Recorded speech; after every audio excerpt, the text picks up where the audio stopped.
Okay, guys, we are live. So for those listening at home, welcome to the Dungeon Musings YouTube channel. My name is Kevin Madison, and I'll be your friendly, what am I going to be? Your friendly... Game Master. Well, I guess technically Game Master in this game, but let's say I'll be your, I don't know, Path Master for today. Because today we are carrying on with a new campaign that we kicked off 2 weeks ago, playing Paizo Publishing's classic Pathfinder First Edition fantasy role-playing game. Now, we are playing, if you're familiar with Pathfinder in general, we're going to be playing with the P6 rules for this campaign. So you can, I believe I have a link to that in the description of the video if you're interested in finding more information about it. But P6 is basically a game that caps the mathematical growth from your class at level 6, and then you advance out by taking skills or feats. And then the feats are different ways. There are modified feats as well, so you can gain access to higher level class abilities and so forth. But the underlying math kind of stays the same. And we are playing in a, well, our campaign is called Last of the Falling Leaves, and the overall campaign world, such as it is being created as we play through this adventure. But first, let me introduce you to some of the stars of the Last of the Falling Leaves campaign. I'll go with the order I've got you guys on the screen here. Why don't you tell us who you are and who you're playing today? First up, we've got Dave. Hey, everybody. I'm Dave. I'm playing Nyala, and she is a... Oh, wait, I've got it here. She is a scroll to find it. Virtuous Bravo. Very nice. And joining him is John. Hey everyone, I am John. I'm playing a highly intelligent, gruff dwarf named Griffith Ironbreaker, who is the deep martial archetype of the Magus class. Very nice. So, guys, last session was our first chapter of Last of the Falling Leaves. What do you guys recall from last time? I can go maybe in the order of the images we saw last time. So it started in kind of like, in writing terms, in like a frame. So we started the story in what appears to be a post-apocalyptic fantasy world. And our characters are starving and gaunt, and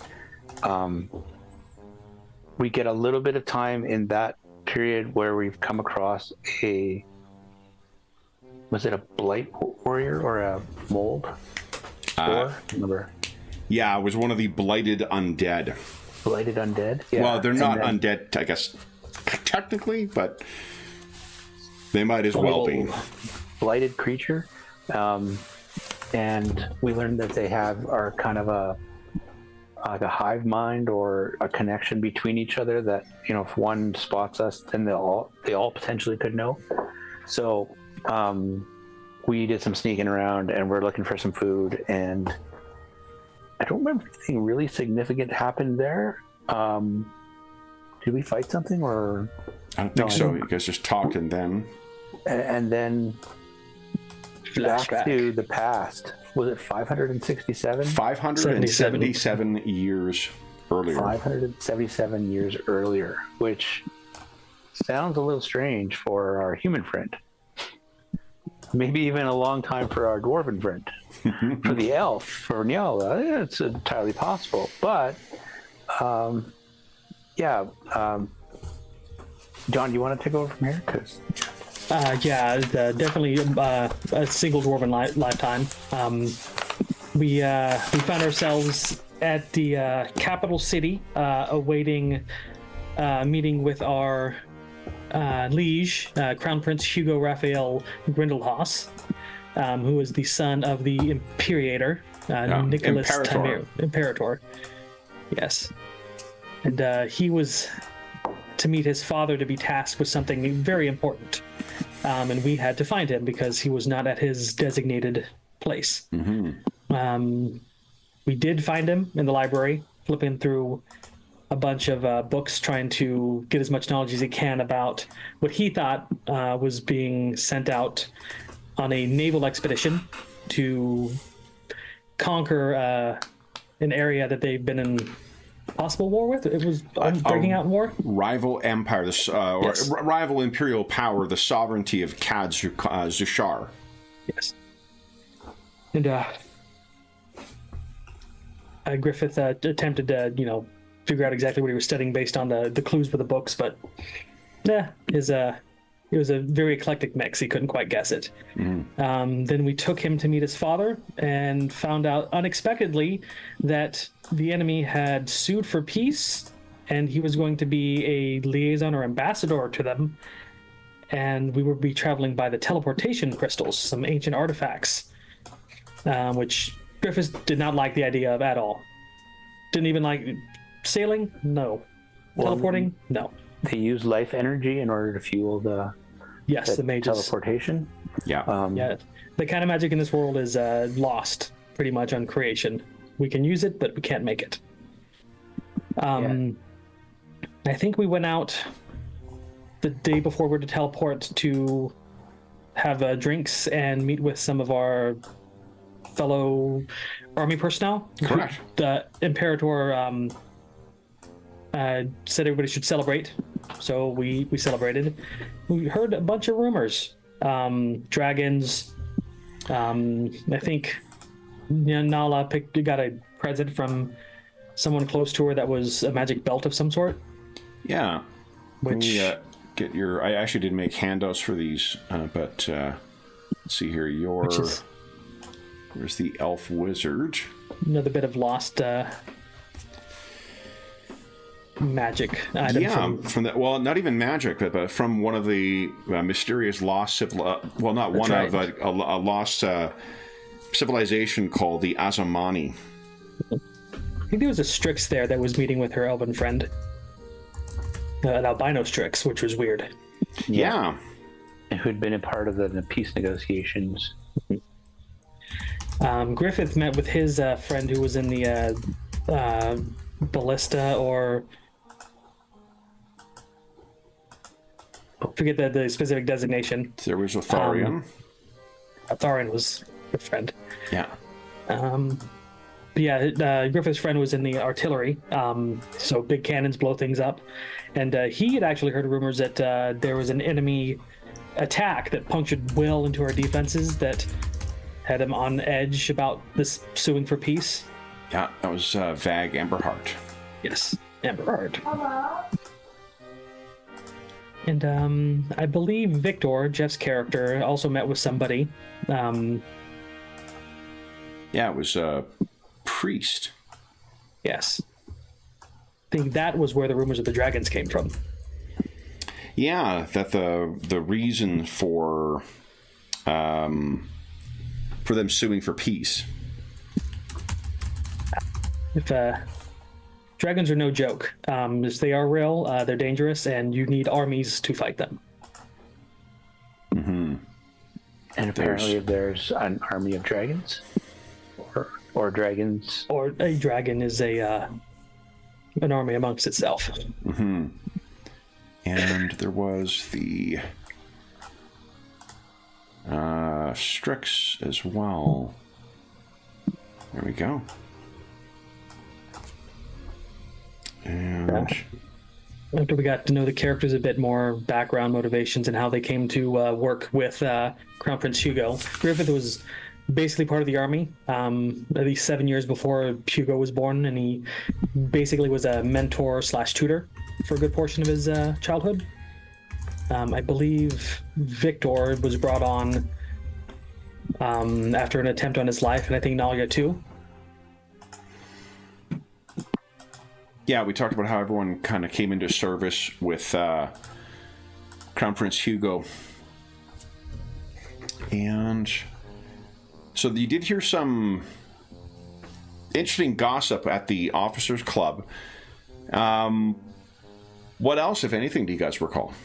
There was some other army that had pierced its way through our lines. Mm-hmm. Yeah, about that's 100. About 100 kilometers in, or well, that's what Amberheart said, that he'd heard from contacts in the Signal Corps.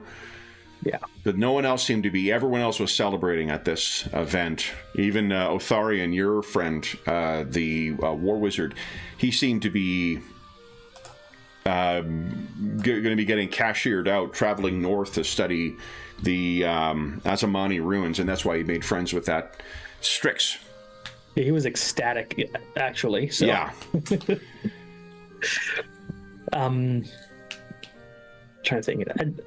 I know that the next day we went to go teleport, and mishap occurred. Yeah. And I think it was 576 years later, we stumbled out of the platform into a worn down, ruinous place that reminded us of where we should have been. Yeah, after the teleport. Alterhofen. One of the basically the center of the Empire's navy. And that we were trying to get our bearings and get off the platform, because if Hugo was coming with it, he got his own retinue of guards as well. They'd be coming soon, but as soon as we stepped off, some kind of, I think, crack in the wall had a skin-like membrane that opened up, and there's a huge eye looking at, I think it was Nalia, or was it Victor? Nyala, yeah. When she was looking around, there was something. There was a. Do you remember Nyala? I won't say if you can recall. No, I don't recall. It was a man-sized cyst in the wall, where there was a hole where it was made of fleshy material, and when you touched it, the eye opened up and saw you. You also had heard cries from somewhere off in the darkness.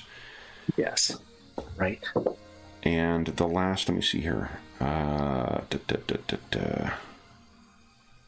I had one more handout for you, but I do not see it.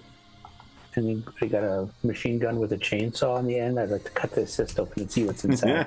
Well, I'm sure it'll open all on its own. Oh, really? So I don't remember what I was going to do with this handout. Hold up.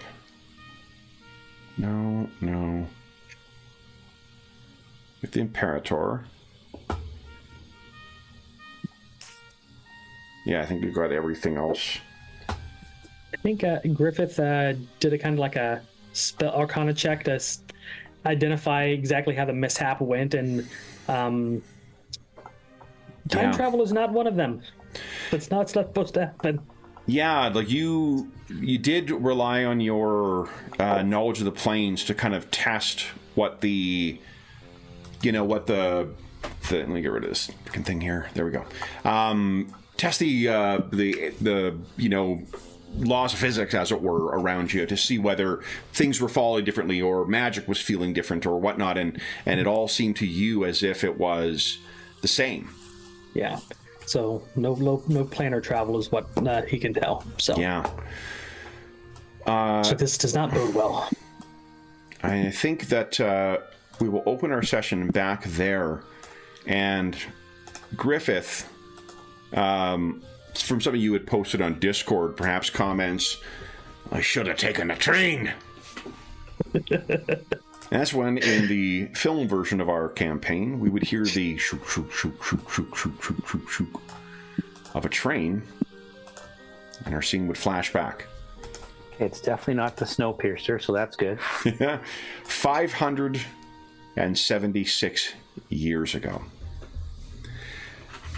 This, guys, is one of the many client states that makes up the Grindlehaus Empire. What we would see in white lettering, as we see the puffing of a train as it travels into this little rustic village nestled in the shadows of the mountains, is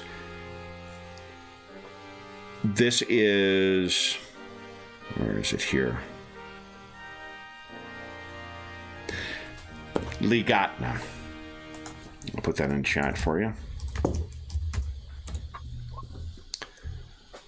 Ligatna, in the county of Koronia, near the Vidzami ridge. Would paladin be a knighted position? Would you be a sir? As a paladin? Yeah. Probably, yeah. Okay. You think you would be? I think so. Okay. Then, what we would then see is the actual streets of the gut. And it looks like so.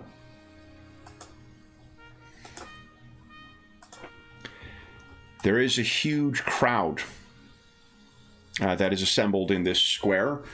And there are... Oh, I know what I was going to put up. Shoot, I was going to show you guys. I've got an illustration for the Imperial Guard. Let's see here.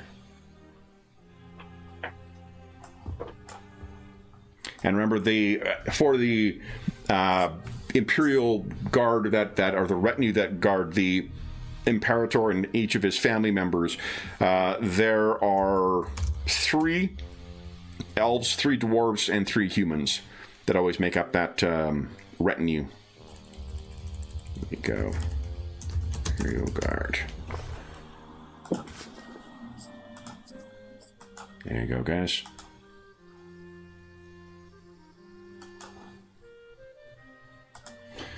So, we can see that in this crowd there are a group of 9 of these Imperator's guards that stand on this platform, keeping watch. There is a person who is dressed alike. Where is he here? This on there with a small retinue.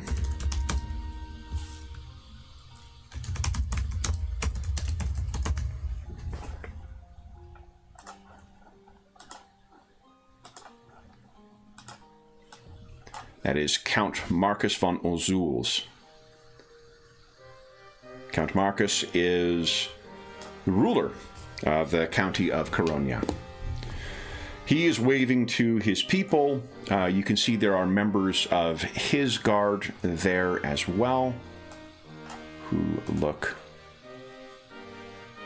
like this.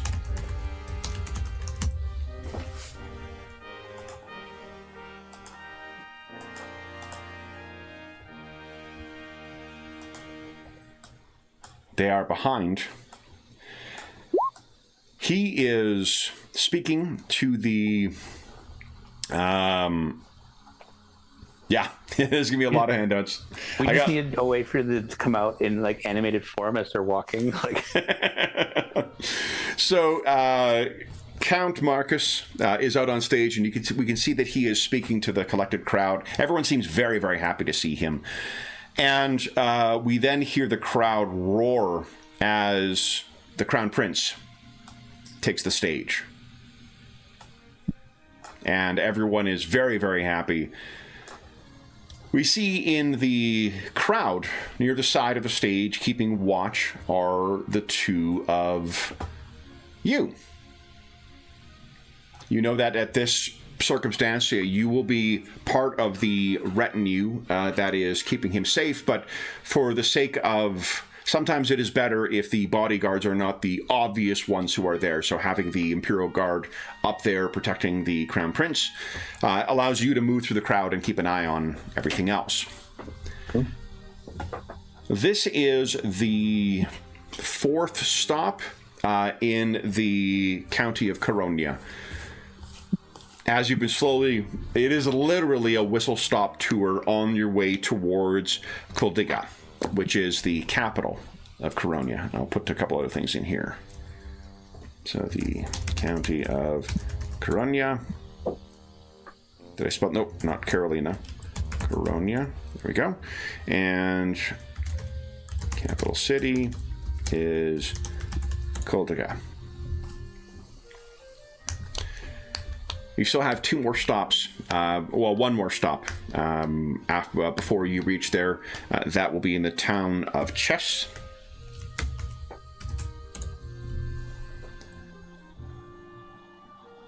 but that will involve making a run through the Vidzemi Pass.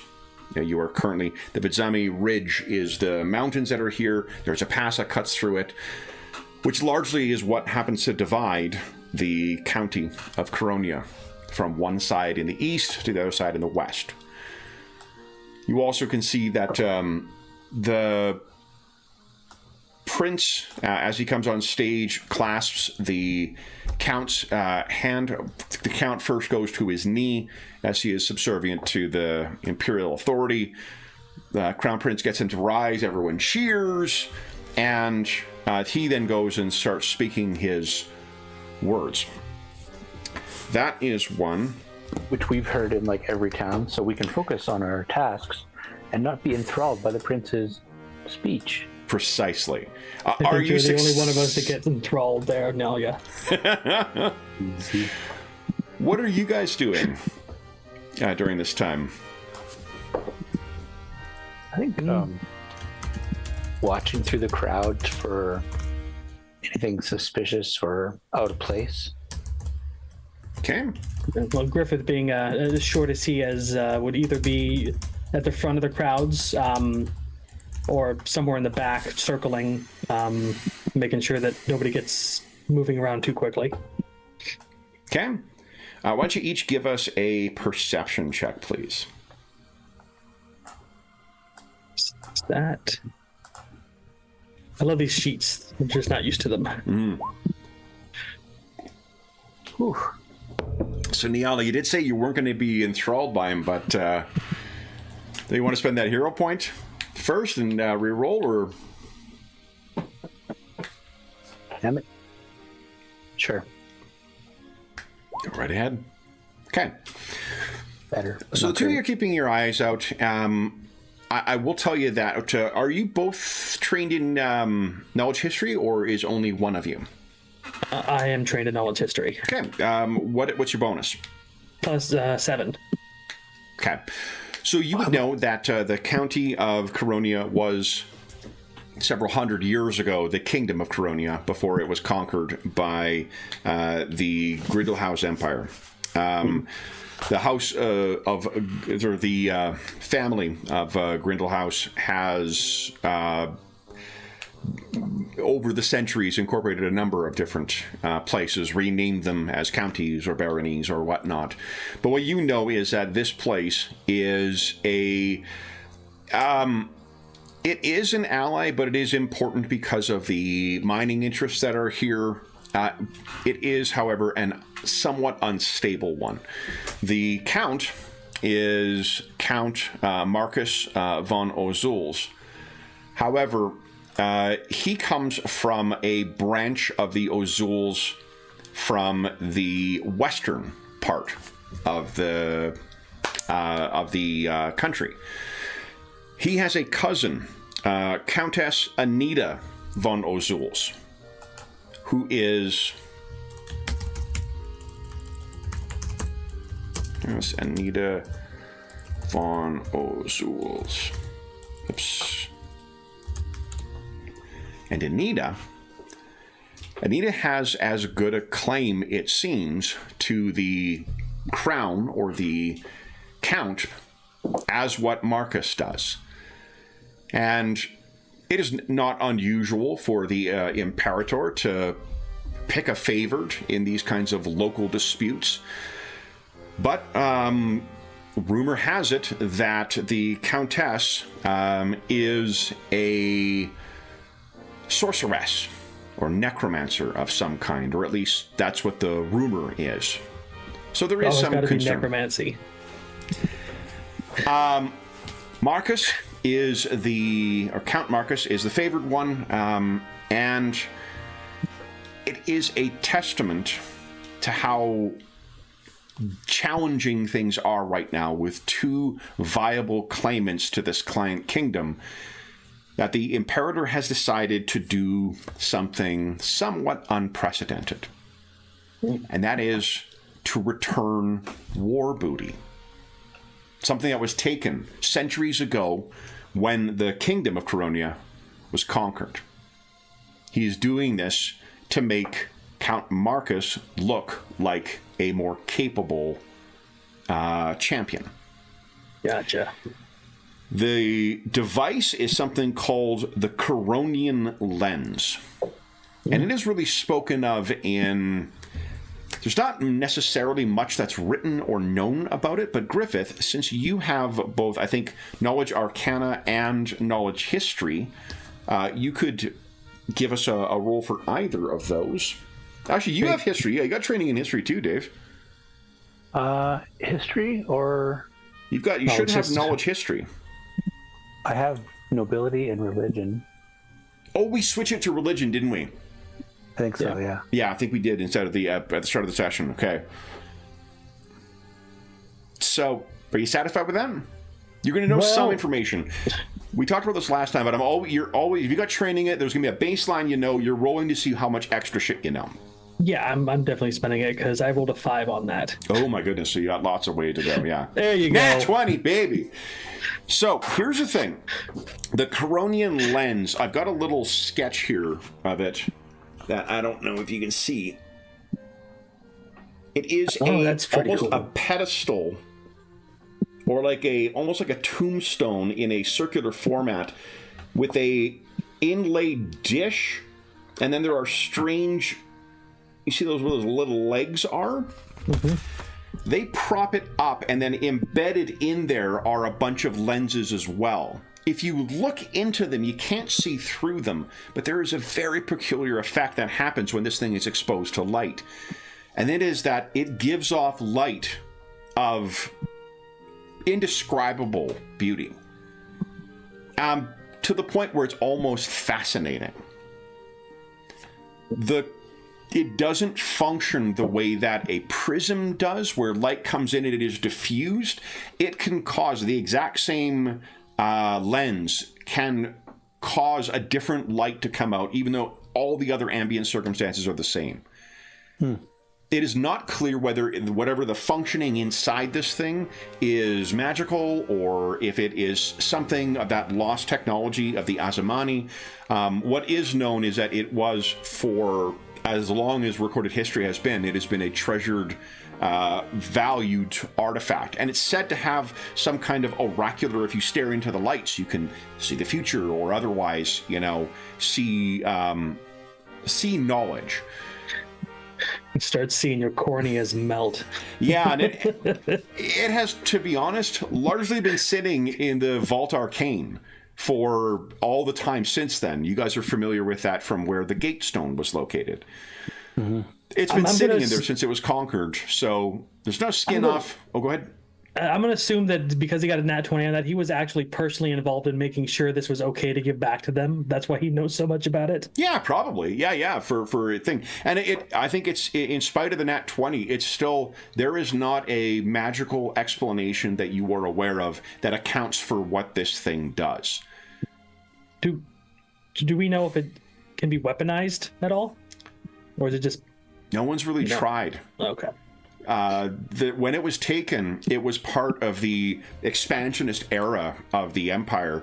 So there was a lot of stuff taken. And literally, ooh, shiny, give me. Exactly. They're like, aha, we've conquered you, and we're taking your most precious thing. And it ended up in the Vault Arcane, and it never really... it may have been, someone may have studied it at some point, which is where the hypothesizing about the, the connection with the Azamani is thought. You may remember that the Azamani were not one people, but multiple peoples. So there's all different types of technology that can be seen with it. So learning about one, artifact does not necessarily give you the knowledge to decipher a second one. So there were some preliminary studies into it, but then when it was kind of discovered, we have prisms here, so we don't need this fucking thing. And it just ended up sitting in the Vault Arcane for all those centuries. You conducted your investigations. You know as much as you can. I think with the Nat 20, what you have looked into as well is some of the ancient writings among the Coronians, the kingdoms, or the kingdoms of the time. What they spoke of is that they spoke of it becoming a halo of fire through which things could. The way they talked about it, it almost sounded like a window or a gate. Like, imagine if the gate stones somehow instead created an opening, and then somehow that you were able to view through that stuff. That's not how the gate stones function, but it sounds as if it's like that. There isn't any magic that you know of that can do stuff quite powerful. What level is clairvoyance? I'm trying to remember. Clairvoyance, clairaudience is what? 4? Third? Is it 3rd or 4th? It is a 3rd level spell. Okay, so the most powerful sorcerers and wizards, druids, and so forth, they're able to work that. And what is the distance? Long range. Oh, so even then, yeah, it's limited. Yeah, so about the range of a fireball. Yeah, so this is something that is inconceivable as to what it can do. But if this thing, you've seen, I think, like illuminated texts that show in place of this stone, it's being held aloft in a cradle of fire with motes of fire around it, almost creating a quasi face. You've never heard anyone since it being seized being able to make it do that, and there was no, from the extensive studies from scholars centuries before, no one has seen it or seen it spoken of or do anything close to that. The only thing it's ever been known to do is to create unexplainable light manifestations. Cool. So that is the Coronian lens. And so what you were giving that back here or at the Capitol? At the Capitol, but Count Marcus is stopping at every possible stop that the train stops at in order to talk about the pending revelation of it. Oh, he's not taking it out yet. It's being saved for the Capitol. What the expectation is that more people will pile on the trains as he's doing that. So when it is finally unveiled in Koldiga, it will be to a packed audience. And then Griffith would say something like, you don't want to bring something like that on a train. People will try to steal it. Not for nothing. He, remember, is in the west, and the orientation of the empire, remember that the sovereignty is to the west of here. This is actually land that is more amenable to Anita von Ozuls, and her line of the von Ozuls. So he is basically showing up her people as he makes his way from the capital of Waldbergstadt through here back to the capital. So you are probably keeping an eye out for any loyalists to Anita. So both of you roll pretty well. Doesn't seem to be. You can see there's a little bit of agitation among maybe a small group. They're kind of muttering to each other. They have that kind of discontented, look among folks in this kind of crowd. And that's when you see the Count's men, the Coronian Guard. They move in and very roughly disperse them. Subtly, but there is no chance for any Anitan loyalists to cause any trouble for the Count's big day. And that is when you hear from behind you, I think, maybe Griffith, who rolled the worst on their perception check. Let's see here. No, Niala. Okay, so I'm going to get the pronunciation right the first time, one time. The two of you so you're looking over, Niala, at that, and you hear a voice from behind you that you recognize. Oh, they don't seem to want to hear from dissenting voices, do they? And if you look behind you, you see William Binder. William Binder is the Imperial Tutor. And he has been traveling with you because, of course, any opportunity for the young prince to learn is an opportunity for that the Imperial tutor will not waste. Now, Nyala, there's two things about William that may be of interest to you. For one, what were your expectations when you were first called to the court? This tale takes place not long after you were kind of assigned to the protection of the Crown Prince.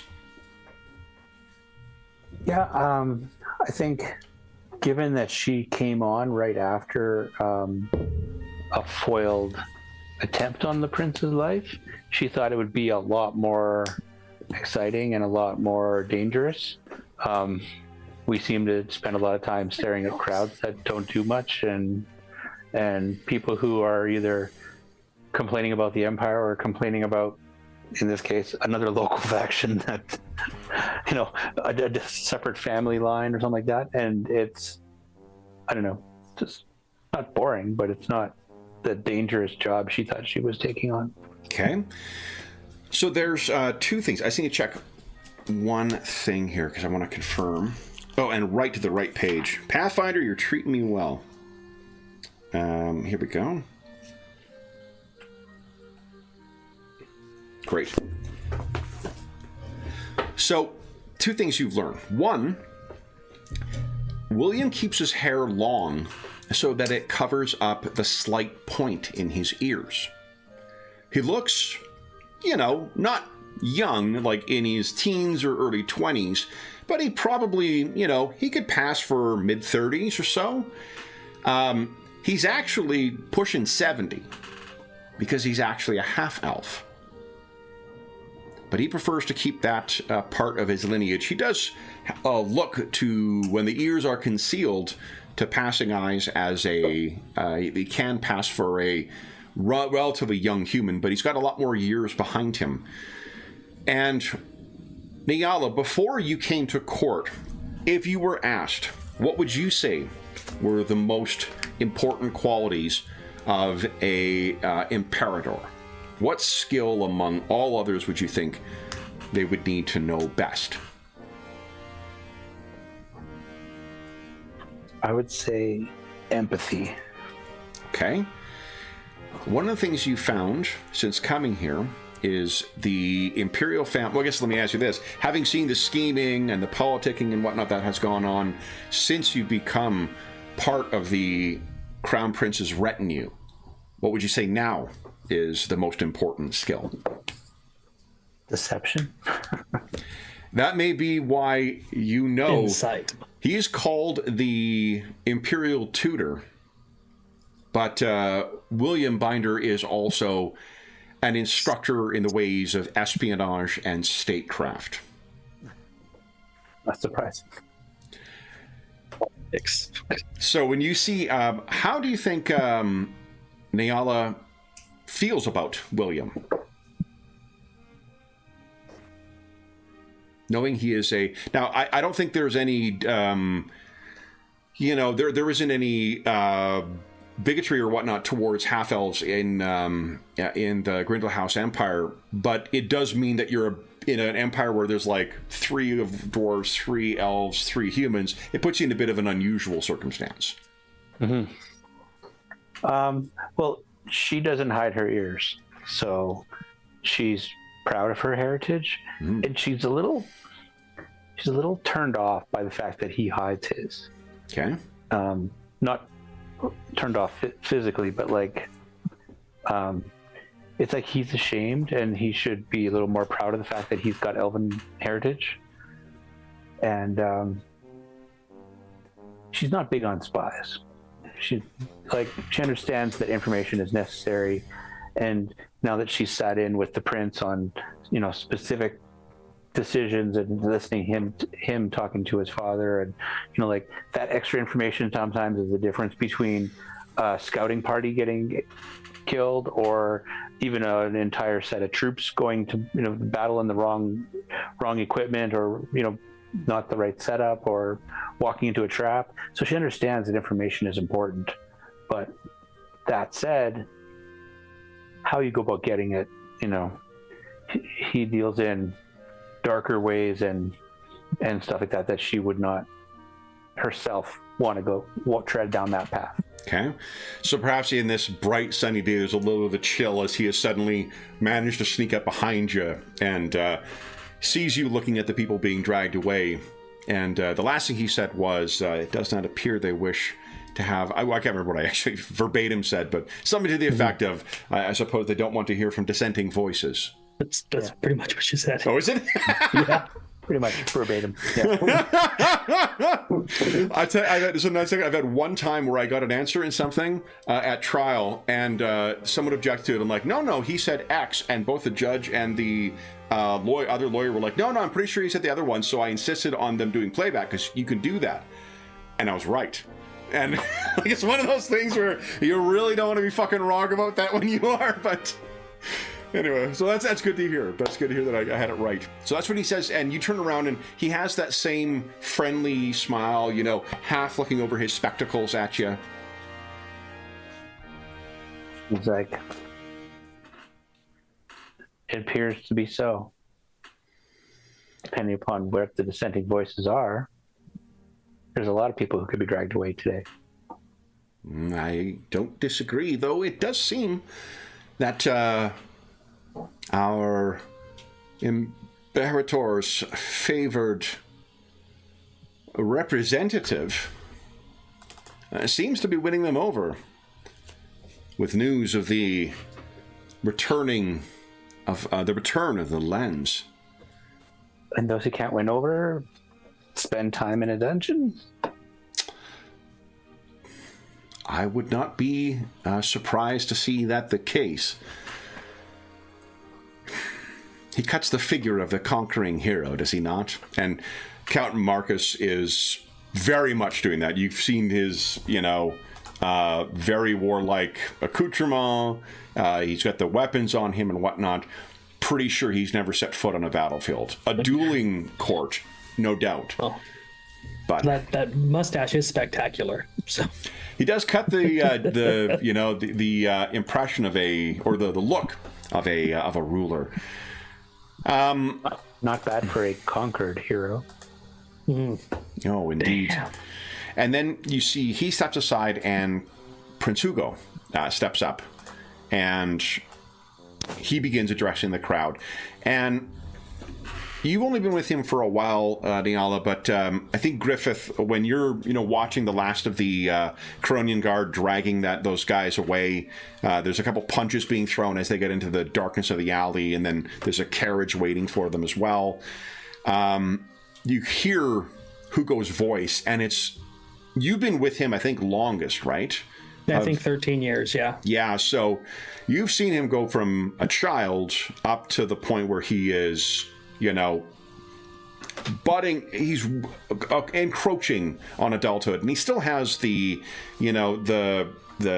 lacks the timbre of his father's voice. But boy, like when he starts speaking, it's almost as if he was born to this kind of role. And the crowd just goes absolutely bananas for him too. So you perhaps look over, but you did roll quite well in your perception, didn't you? Yep, 17. So when you look up at Hugo for a moment and you catch yourself, you look over, and there is another familiar face that you see on the far side. And let me get that for you. That is... Oh, how about I look in the actual images? There we go.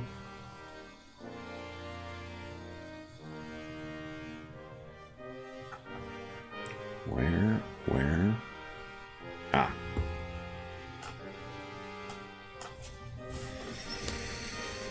And this is...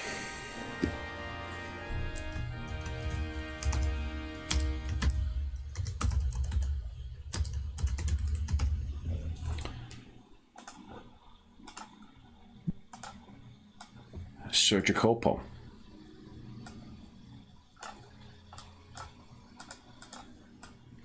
And you know it's Ser Jacopo because you can hear someone say "ah!" as his companion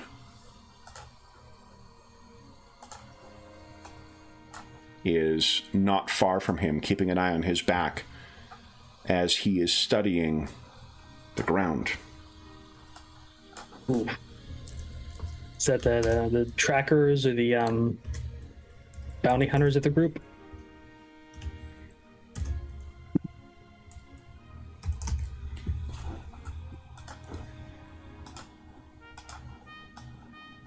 Oh, yes. Large His cats are the best. bonded pet, Ogre. It's a great cat, saber-toothed cat name. Ogre is keeping an eye to keep people away, but Sir Jacopo seems to be down and studying something. It looks like he's looking at the bottom of a wall. Now, you would know Griffith. He is in the Signal Corps, which means that he is part of effectively the secret police or the spies. There's not really a huge difference in the Empire for those two things. And while there are a number of different people who serve in there, he is, from a mechanical perspective, he is a hunter. So he has some supernatural things. He can cast magic. He has a supernatural connection. Dave, imagine if you mashed up a ranger and a druid. You would get a hunter. And that is what Sir Jacopo is. I love the PF1 classes. They're amazing. Awesome. Yeah. So he seems down. He has his rifle resting on his shoulder, and Ogre is studying. If he is looking at something on the ground, it must be something significant, Griffith. He is the only member of the Signal Corps. Otherwise, it is just a detachment of regular guardsmen. It is the Imperial Guard, and it is you guys. Yeah, Griffith he'll see that, and he'll look at Hugo, and then glance over to make sure the other officers are paying attention, and then he'll pivot and start moving towards Jacopo. And he's fairly quiet on his feet, but he'll intentionally make noise as he comes by, just to not frighten the big cat. I think you would have a hard time doing that because it sniffs and it seems to look over and see you. Now, one last thing is, Griffith, you do, when you're taking a studied look at everything, you can see that Niala is talking to William. Oh, the spy master. Things are in good hand. Okay. So then, as you approach, what do you think your relationship is with Ogre and Sir? I think it's Jacopo. Jacopo. Okay. I actually don't know how that would be pronounced, but Jacopo. Jacopo. Yeah. Not sure. I'd probably call him Kanzing or by his last name formally. Yeah, Kanziger. Yeah, that makes sense. Yeah. So and what's your relationship, you think, with Kanziger and Ogre? Well, Griffiths was part of the tunnel breakers earlier on in his career in the army, so that meant digging up areas and then darting out into the fields under the cover of night and whatnot. And pretty sure we're bringing strike troops with us. So he probably struck up a relationship early on there, and he's probably been in the service as long, if not longer, than Griffith. So they probably have an old relation. Because of his age, he's human. So you actually might have been. Right, but you had a life before you joined the service. Yeah. What is? He's been, I think, 20 years. He's been in the service, 13 of which with Hugo. So he spent 7 years in the actual field. Right. So, and how do you think Griffith reacts to Ogre? I'm pretty sure this is like the third ogre that Griffith has been around to see. No. Ogre's been with him for... Oh, okay. Yeah. Okay, well then it's a fairly old cat then. He actually likes large animals. It's the small ones that get him. Okay. So as you make... And speaking of, Ogre is, I believe, medium-sized as well, too. So he is about as big as what you are. I do have ranks in handle animals, so I'll probably... so then you know how to approach. Yeah. You can hear Ogre makes he'll fish out like a treat that he's always saving whenever he sees Ogre around. Sure. And then toss it to him when he gets within 10 feet of him. So as soon as Ogre makes a kind of sound, Kanziger looks, doesn't even look up. Or Kanzig, not Kanziger. Kanzig. Did I say Kanziger and it's spelled Kanzig? No, it is Kanzig. Kanzig, yeah. Kanzig doesn't look up and... Griffith, come take a look Danzig? at this. Did you find some stone I need to look at? And he like stomps over. Tell me what you make of this. And he points down, and it is at the... So these buildings here, you can see they've got... Like, they're made out of, effectively, stone from the ground all the way up, right? So if you were to take a chisel or a sharp knife or something else of metal, you could, or even a nail, you could probably carve shit into the side of here. And he gestures to something, and he's like, what did you make of this? And what you see there is an unusual design. And I don't know if I can show this properly. Let's see here. This is a rough approximation of it, but it is that there. Okay. The carving you see is a more precise thing. It is 7 different equal jagged lines out in the different direction, carved almost like a northern rune, and then underneath it there are 3 letters that are carved in there: K, V, S, and spaced enough to make you think either they did, well, clearly they're meant to signify separate things. First off, would you give us a... You've got... What's your bonus you get for stonework? +2. +2, okay. And so you don't have craft... Oh, you've got engineering, though. Why don't you give us a knowledge engineering with +2, please? Gotcha. 21. 21, awesome. So narratively, he pulls his glove off, so his fingers are just bare, and he lays it against a stone to reach out with his connection to the earth and just run his hand so you can feel it. the edges that the manlings would miss. So first off, the symbol itself and the letters underneath. These are things that would have been carved within the last week. They are very, very fresh. There is still, when you reach in there, you can even feel there is not. There's little bits of the actual chiseled stone that are still on there that would be imperceptible to a non-dwarf, and meaning a strong wind, a good rain has not hit here yet. That's why it's so fresh. Second thing I'd like you to do is give us, and I think it's a knowledge. Yeah, knowledge arcana check, please. 27 without a bonus. Okay. So, and one of the things I was rereading Wilderness and Intrigue again, because I really like the skill rules, and the Game Master Guide has that stuff. A lot of that, every 5 over getting something extra stuff is great for this kind of, this kind of campaign. So, couple things you know about this. For one, the symbol that you see here, this is a symbol that is among some of the oldest that have been around. It can be found in ruins of the Azamani. It can be found in ruins across not only the continent, but it's said to be into the sovereignty as well. It is not something that is stuck in one region. It is the 7-pointed star, for lack of a better term. Each culture probably has its own name for it as encountered it. What you would know is that it's not known where it originated. There's theories, and there are people who claim to it, but it is not it's not one that anyone has definitively laid claim to. One of the reasons for that, it is almost always associated with dark cults. There are dark cults and secret societies and so forth that have connected themselves to this across the ages, across the centuries.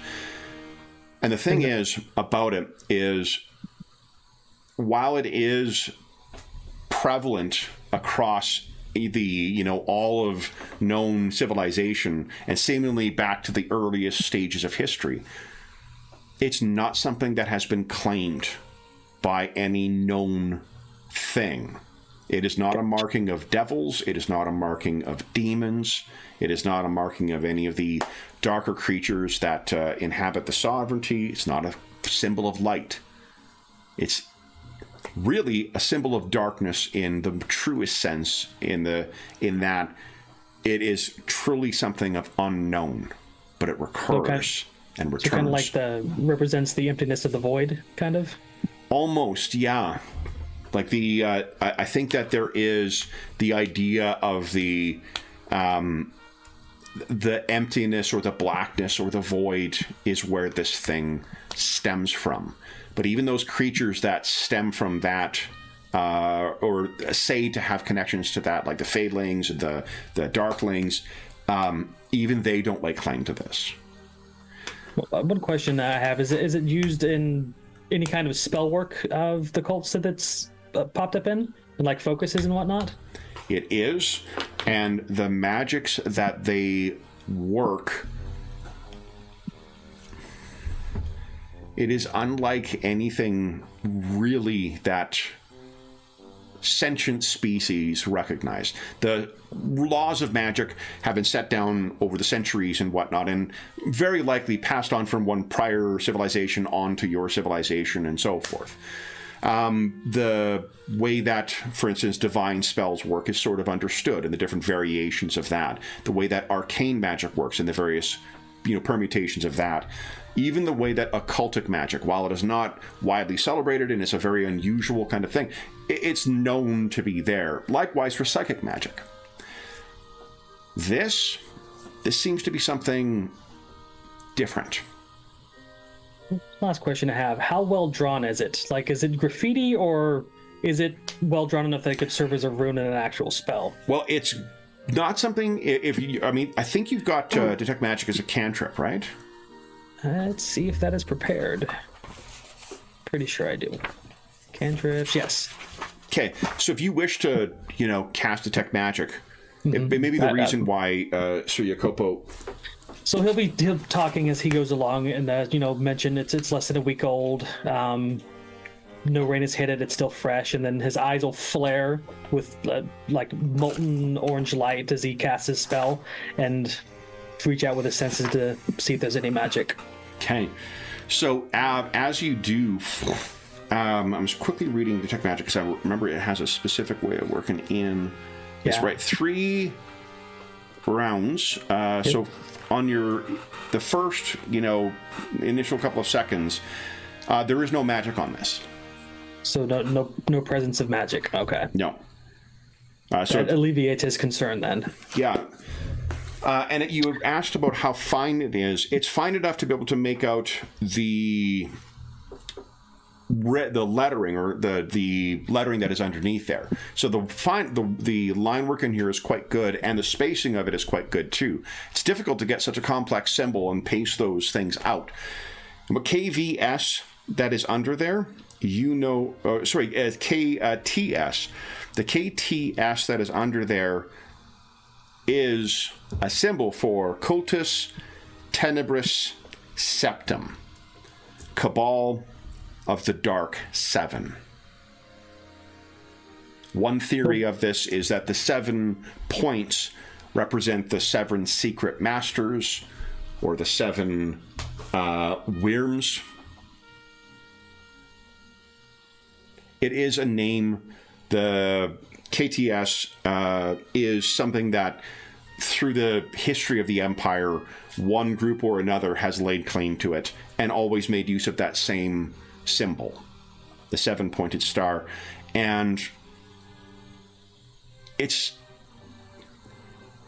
never... Oh, yeah, heck yeah. Sorry, guys. I keep putting stuff into the chat. To the chat, like, yeah. I'm like, it might be easier if we... I've been adding stuff to my bio page on the character sheet. Here we go.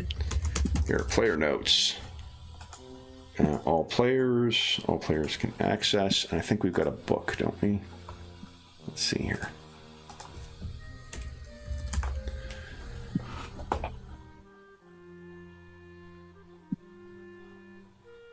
Oh, you know what I could do? Huh.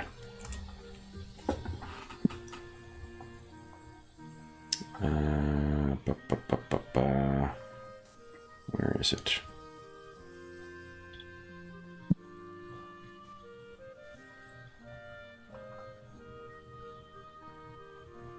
There we are. There you go, Dave. Boom. Sorry, I should have thought of that earlier. All right. Great. More lore heavy than I was expecting. You give me an opportunity to make up whatever the hell I want for a campaign. It's going to get lore heavy. That's great. Tenebris Septum. There you go. So the KTS is a recurring secret society, but it's one of those things that shows up. One time it was among a cabal of army officers. One time it was, nobles from across the nation or across the empire. One time it was a merchant league. One time it was savages from beyond the empire or a newly conquered kingdom. It keeps recurring as if those 7 secret masters or the 7 dark lords, whoever they are, they keep coming back in some new format and in a slightly different way, but always with different... Not that it's always different each time, but there are things: fire, disease, shadow, and secrecy. These were all elements of the 7 secret lords. Griffith will just shake his head and pull his hand back, put his glove back on, strap it down, and says, "It's too low to draw direct attention, but something that if you're looking for, you'll see it. It's not graffiti. Somebody wanted it to be here." They must have known we would see it. I think that was their intention. And he looks over at the stage just to check on Hugo, and then he looks back at Canvig and says, "With these rumors of the necromancing witch of a ruler, and then this, I'm concerned." Lady Anita? Oh, yeah. Griffith, would you give us a... I can't remember. The Nat 20 was on your Arcana check, right? Did you get a Nat 20 on your History check as well? No. How'd you do? Did you give us a History check? You just asked me what my bonus was. Oh, yeah. So why don't you give us a History check? 16. Okay. So you would have, if you're looking into this, one of the things you have learned, Count Marcus, you were talking about William's what William is teaching the Crown Prince. William would be very proud of Marcus's mastery of one of the necessary skills in the art of ruling. And that, of course, is propaganda. Yeah. It may very well be that Lady Anita is a sorcerer of some kind. But I think when you've been looking into this, there's no history among her people. There's no... Until there was this contest between the last ruler of... or last count of Coronia passed away, there wasn't these accusations of her. Of course, it's typical. If there's a powerful, spellcaster that just happens to be a threat, they're just going to label her as a necromancer. So precisely. So, it's common. As far as you know, thus far, she is most definitely a wizard of some kind. But the thing with cults, though, they believe what they believe. So, and you will say, in the history of the Empire, the KTS has made itself, it seems to have an uncanny knack for uncertain times. So, Jacopo looks up at you, and he says, "Do you think it's a Lady Anita?" Not directly. Although fanatics appear, especially with this cult, and they use whatever rumors they can to foster more dissent. Have you seen any more of these around? I found this. I tried a sweep to see if there was anything else, and was trying to discern something about this. I was hoping to find you, but I wish Victor was here. And speaking of, the reason why Victor is not here, his order it seems as if his order had a disagreement with a Coronian ruler at some point in the past. And while his is not necessarily a religious order, members of his order are viewed as traitors to the crown, or now the county. They are very poorly thought of here, which is the only reason why he has not been brought along to keep the crown prince safe. So Jacopo says, I suppose we will have to do then. We're staying in town this evening. Where the prince is, I'm not far from. Do we trust? And he looks over as some of the Coronian guard are coming back, and you can see they're sort of like, attaboying one another from beating the shit out of some of these guys. Do you think you can see there is some blood on the boot of one of them? Likely from it being deployed to someone's face from what you've heard about the Coronian guard. Do we trust them? Or do we pull a double shift?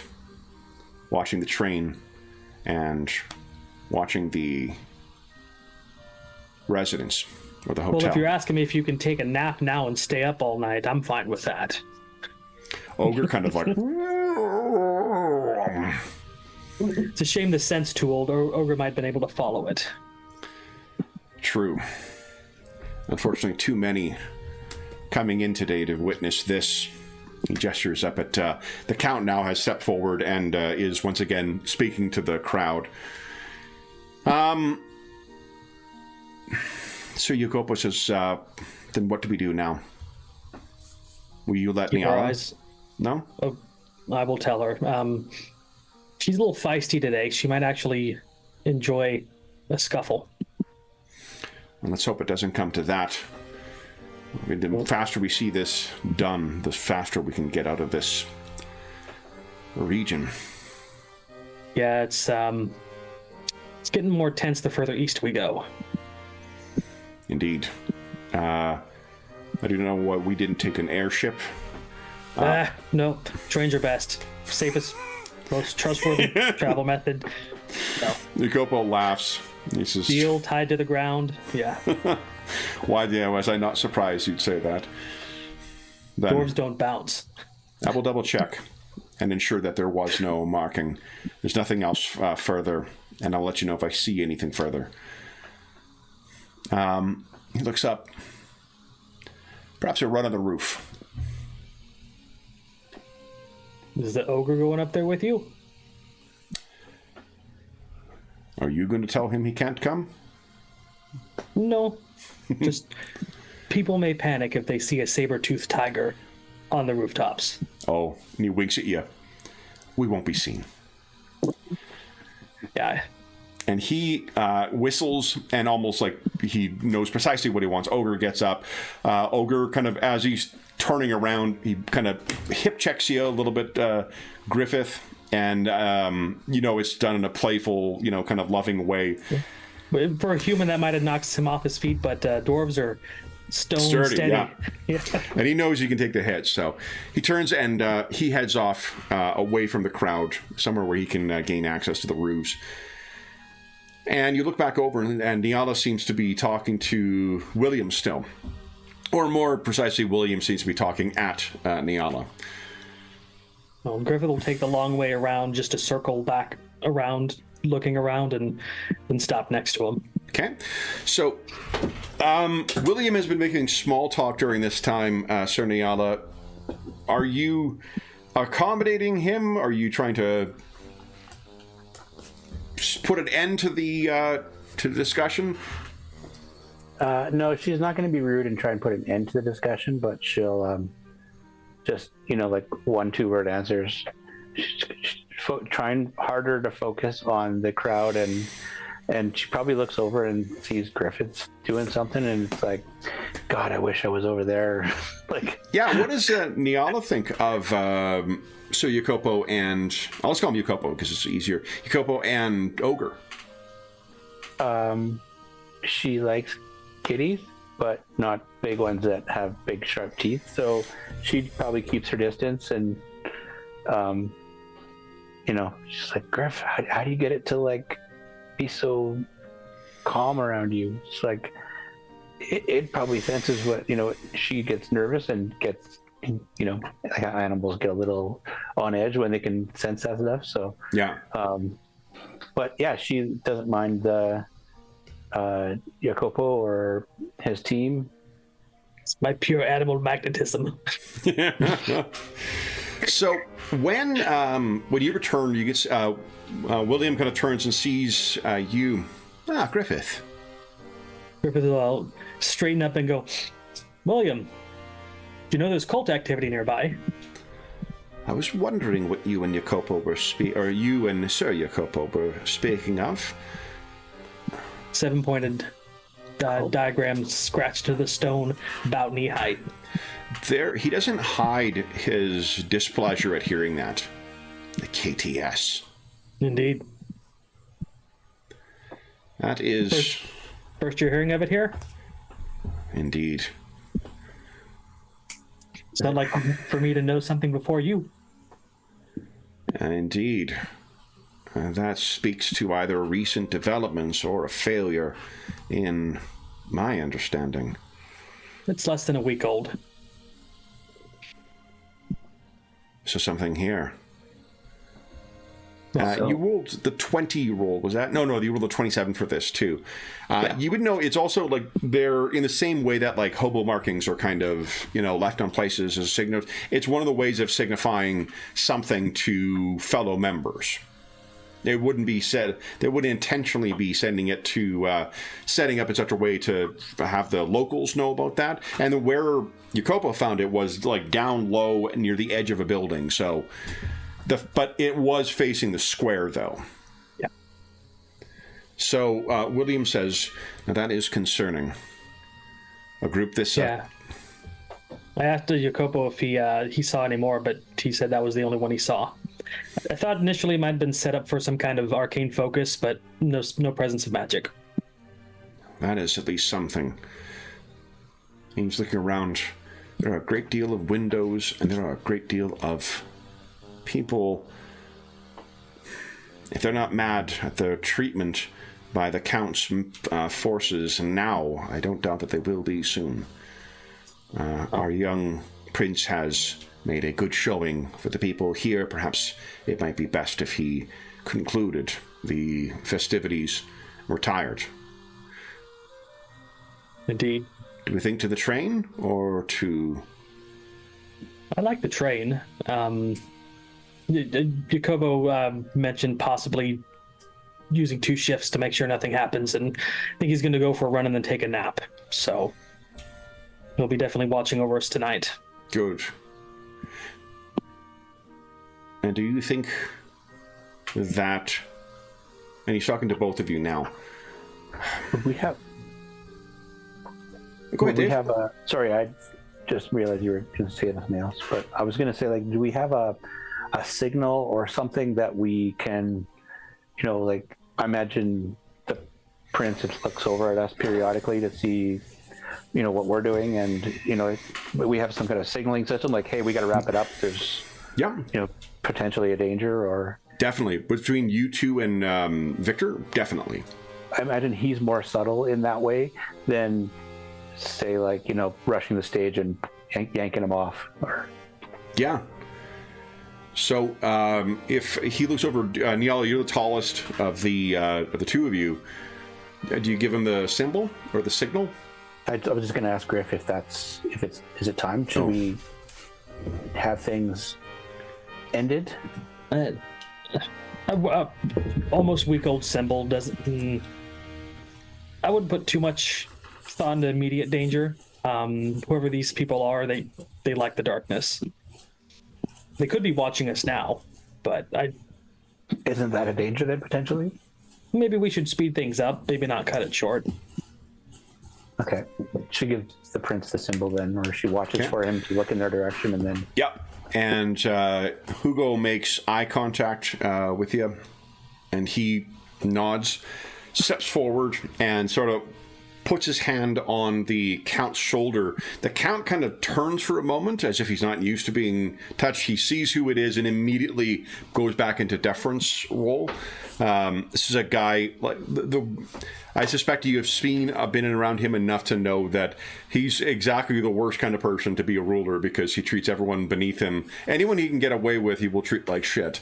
Anyone who who he has to treat well, who's above him, he treats like they are gold. Yeah, Griffith does not know why they chose to promote this guy, but he does not like this guy. He turns and then very, very quickly turns to wrapping things up, and the crowd kind of all cheers once again, and then the Imperial Guard escort who go off of the stage. Now, William, as he is going, there's a rendezvous point where you guys will be meeting up with him. William says, it would be good for the prince to meet some of the individuals we have arranged for an audience. Unless it is imperative, unless you think the threat unreasonable, I think best we take extra measures to keep the hotel safe. I can, or one of your underlings could use some detect magic to make sure anybody that goes in to see the prince is not carrying an aura of magic. I know there are ways around it, but precautions. Do you know this gear wizard who is on board? Samia Fatusi. And Griffith, why don't you give us actually both of you guys, because you may have encountered this person. Why don't you give us a diplomacy check? Oh, no, you know what? Knowledge nobility. Let's do that. That would be more of the socializing thing. Okay. You guys both have, so... I'm untrained, though. I just rolled really good. Oh, right. In this game, you can't roll without training, right? If it's PF2, you can. If it's higher than a DC 10, no. Okay, so yeah, this would be a little higher. Okay. So Niala, actually, the name, it rings familiar to you. Let me show you who the gear wizard is.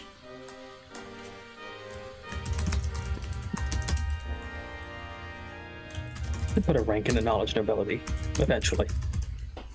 Nice. So this is the gear wizard, Samia Fatusi. Oh, he's not a dwarf. That's why I didn't know him. Yeah. So a gear wizard is an archetype. Mechanically, he is effectively a wizard, but rather than specializing in the school, not an archetype, he's rather than the school of like evocation or transmutation or whatnot, his specialty is clockwork magic. As such, he is someone who is very useful to have on the team. Or at least on board the train in the event anything. There's still actual engineers. And that one you might know. That is Master Engineer Wold Humblethorn, Griffith. So you could, if you wish to get involved, but Samia is a very capable wizard to be able to be in the position to be helping to maintain the Imperial... or one of the Imperial trains, and let me show you the one you would know. Here he is.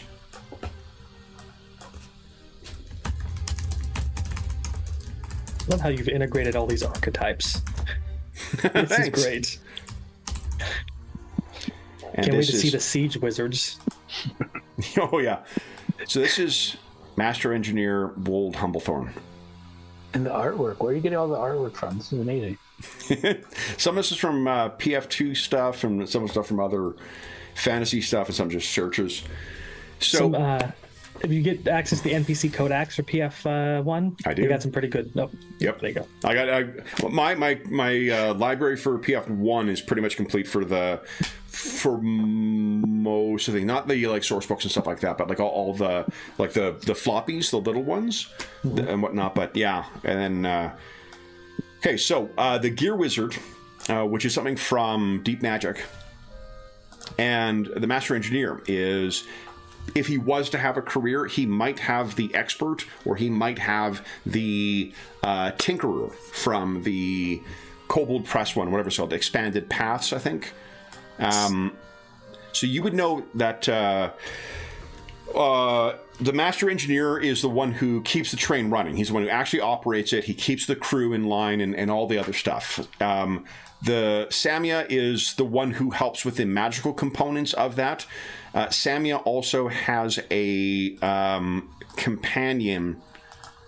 He has built himself a bodyguard, and that is... his name is Fusil. And those with proficiency in French might know why he is called that. Awesome. So, what he had William had asked is about, and incidentally, John, William's career, noble from the Freeport Guide. Nice. So, Samia, you guys, I think, Niala, you have met him in the course of the travel. How do you think you came across him? He's one of the many wizards in the employ of the Empire that, circle through it once in a while. And I don't know, I think she probably just, he's very, I don't know, easy to get along with. He very much is. He's from compared to William. Yes. He is also very active among the people in the train. He definitely has his expertise. He is very happy to mingle among the travelers. He is not obviously from the original Waldbergstadt, the original state that made up this. He's one of the client kingdoms that makes up the empire. But he's been in the service almost his entire life. He's been in service as a gear wizard, keeping the trains running and the other clockwork stuff. So you met him maybe on the train. Mm-hmm. So and I think she's fascinated by Fusil. Like the fact that he created this creation who's, seems like a companion or a friend, but is really just, like an automaton almost of her. Yeah. So if he asks, then what he'd ask is if he says, "Have you met Gear Wizard Fitusi?" Yes, and I certainly have. Quite a charming fellow. Very good with what he does, and perhaps we could prevail on him to do as you ask, Griffith. He is entrusted with the safety of the Imperial train. If he's trusted with that, then perhaps the Master Engineer can excuse him for one evening, and he can assist in the manner that you suggested.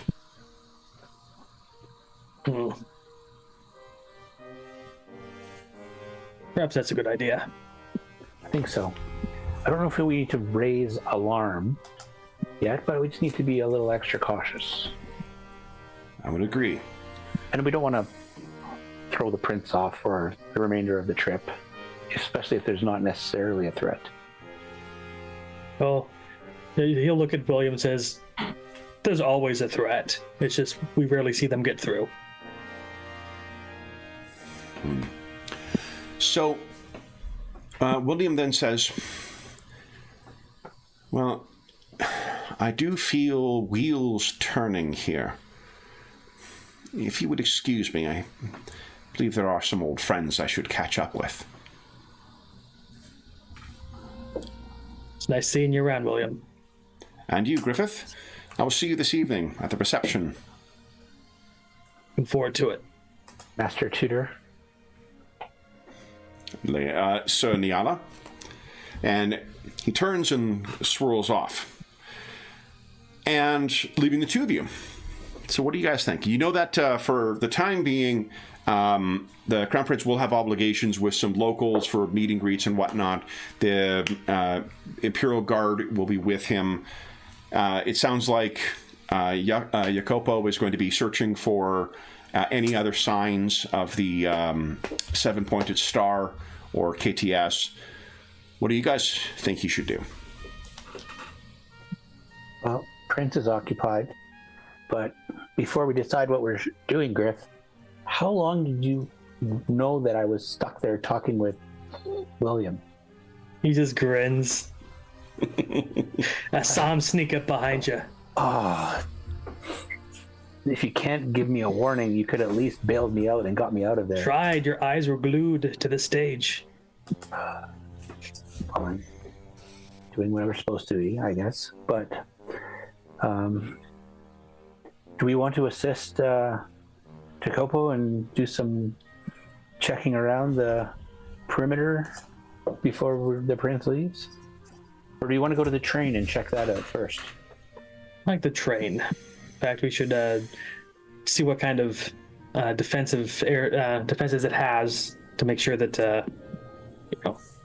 I don't know why, but I can't put my finger on it. But I think this is going to be a situation where combat happens, and then he starts like rolling his shoulders and stretching out a little bit in his armor. Yeah. I hate it when you do that.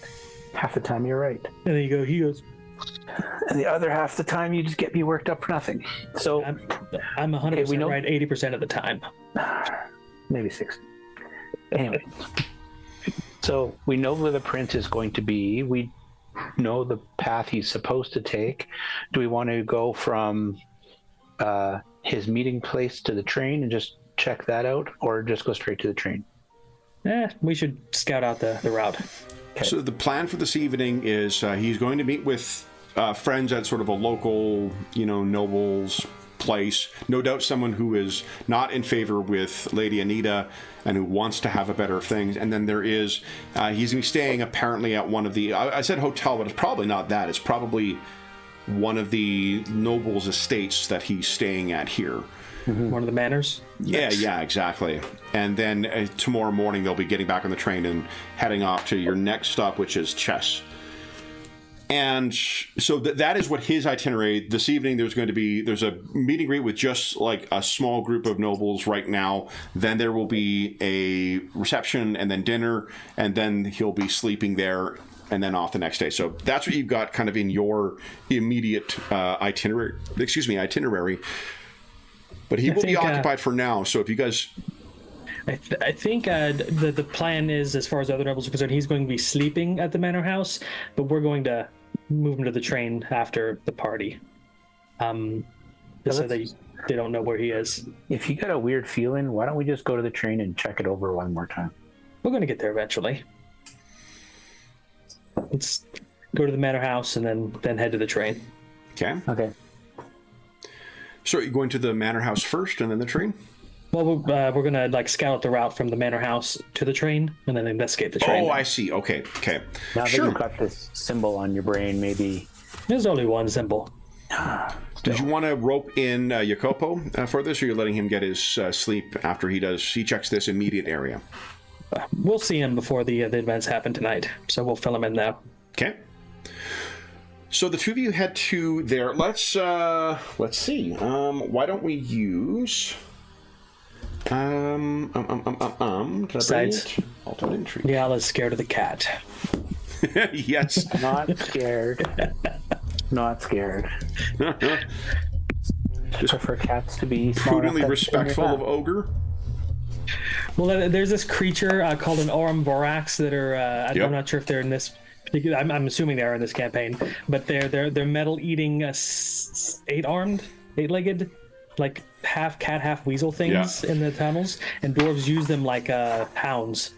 The Aurum Vorax, I think, is originally from Monster Manual 2. from it. So it's another classic. I ran my wife through an adventure path where one of those existed, and it nearly killed her character in the first round. So she's the traumatized multiple with those. attacks, right? Yeah, there it is. So that's the Orem Vorax in the Monster Manual 2 originally. Yeah. That was one of my favorites when we first started playing D&D when I was 13 years old. Yeah. Monster Manual 2 was fucking awesome. Now I feel really old. Yeah. 50 when I was 13. Holy hell. Someone had posted on Blue Sky the other day that I can't believe it's been 15 years since Lil Nas's Old Town Road came out, and I'm like, there is no way that fucking song is 15 years old, but I couldn't remember, so I had to go on and check. It's only like 6 years old, but it was enough to be like, it's in that hazy time, like, I really don't remember when that song came out. That's pre-COVID. It's that's just tack 10 years onto it. Exactly, like it's kids who are born and grow up after that COVID gap of 4 years are not going to appreciate how much of a warp that whole time was. Orem Vorax, wow, it's great. That's right up there with Goulet. Except they're tiny and they eat your armor. Yeah, look like giant wolverines. Great enemies to rust monsters, though. Okay, so where am I here? Here we go. What are you guys thinking of relying on? Perception is obviously one of the skills that would potentially be at play here, but what are you guys thinking of relying on to kind of scope out this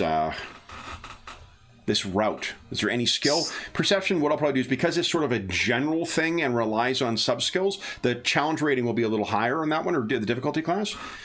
But there might be more specialized skills that you may use, and we're going to kind of use a kit bash version of the research rules from.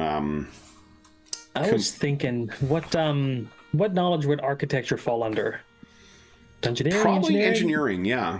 I'm thinking he could use his knowledge engineering to scope out the architecture of the buildings to see the best possible places that assassins or whatnot would hide, give them best vantage point. Okay, I don't know. I mean, that more relies only kind of in a related way. Like, what you're seeming to try to determine there is what is the tactics that make use of the stuff. So it seems like tactics is the core of that. More so something than, like that. Yeah. Yeah. So, but I'd buy that. I mean, I think your character, the way you described it, as served as well. So that makes sense to me. What about you, Niala?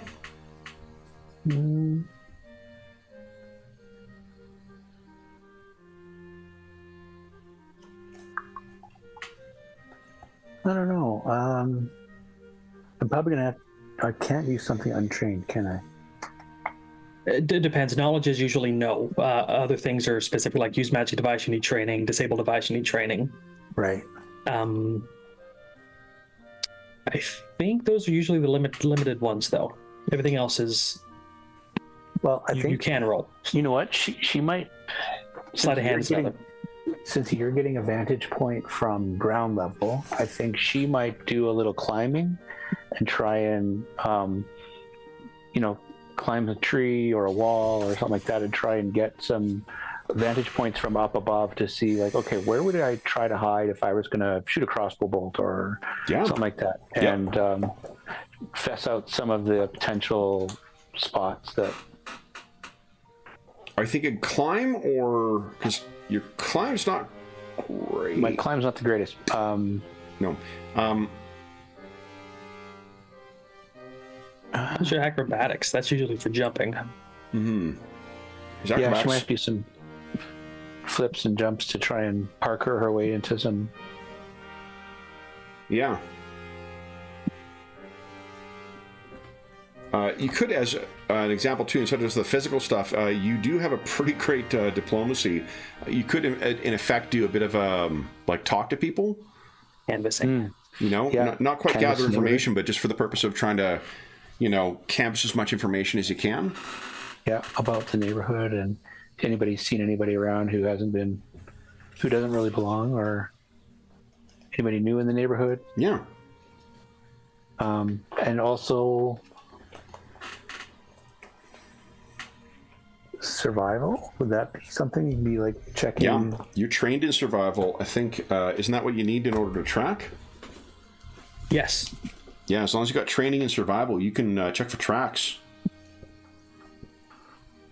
So you could do as you thought. Instead of just scrambling on the roof, you could be looking around to see if people are, loitering in one spot or anything like that. Yeah, I got a couple options. Okay. Okay, so let's do the first round then. Who would like to go first? Who would like to roll first? The DC for this is, let's see here. If you guys, I'll set it 18, 1-8. I'll go first. Too late. It's still the big roll. Go ahead. Okay, so Griffith has gone first. Now, you used engineering. Yes. So why don't you give us and that was intelligence, give us a 1d8 plus your intelligence modifier. See how much information you've gathered from that. Nice roll. Okay, so 8. All right. Ooh. And let me see here. There we go. All right, so if you are checking your way along, you're looking at the things. There definitely are, as you're with your eye to the engineering and sort of the tactical, advantages or whatnot. What I can tell you is that the Signal Corps seems to have done their job pretty well here, because the planned route, I mean, I'm surprised you to learn that they have people come beforehand and whatnot. There's nothing in the planned route that suggests a choke point or like a place where there's an obvious place to spring an ambush. The one or two places that seem like they may be somewhere that might, where potentially there might be danger, you can already see that there are, one or two members of the Imperial Guard, a dwarf and an elf at one of these places, talking to one another, masks down and whatever else, guns to the side. They look up and they both, when they see you guys, they salute you. But yeah, you're fairly confident this is, if there is something that's going to come from the route from where he's staying to the train, it's not going to come along the route. The Signal Corps has done a good job of getting everything cleared all the way to the train. Yeah, he'll look up and towards where he knows Nyala's at, and just give her the all kind of clear kind of. Yeah, I love this being part of a montage too. And Nyala, what do you think you're going to use? There still is information to be gathered here. Yeah, I think she's.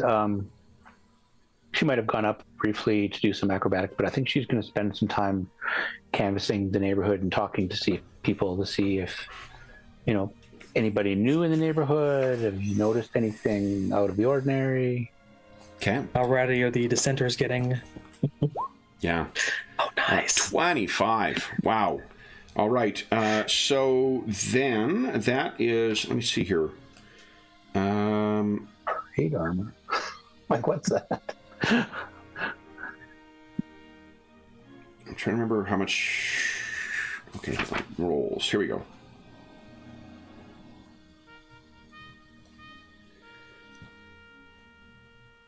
Okay. So I'm just checking to see if there's something you get from rolling 5 over, because often that is the case. I don't see anything here. So maybe what I'll give you is, because you did roll 5 over, at least 5 over the target number, why don't we give you +1 to the effect? So 1d8 plus your charisma modifier +1, please. I think my charisma is only +4 bonus. Yeah, so +5. Same kind of roll as John. Yeah. Oh. Okay, 6. So you guys got to 14 thus far.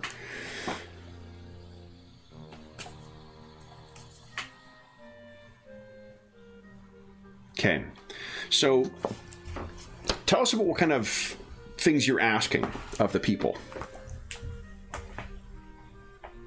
I think there's usually a little bit of slightly detestable small talk, and to figure out maybe perhaps even where the person's sympathies lie.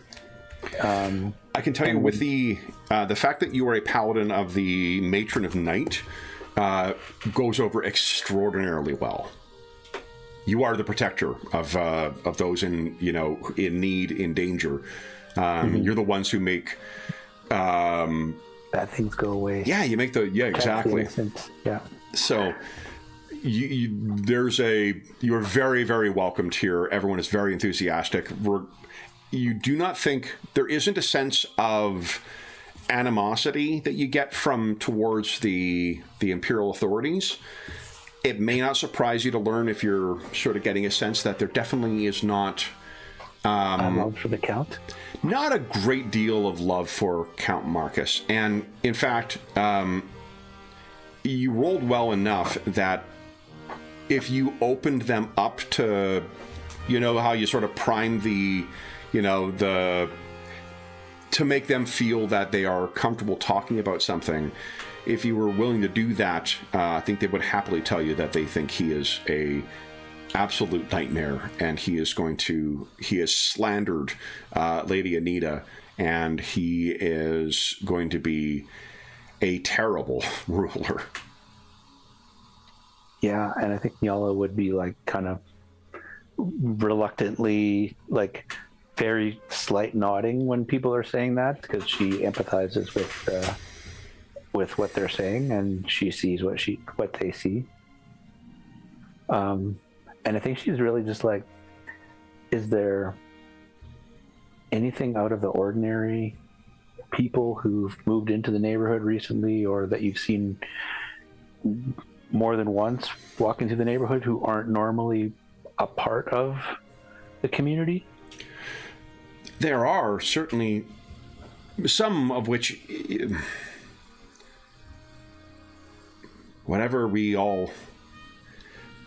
the return of the Coronian lens is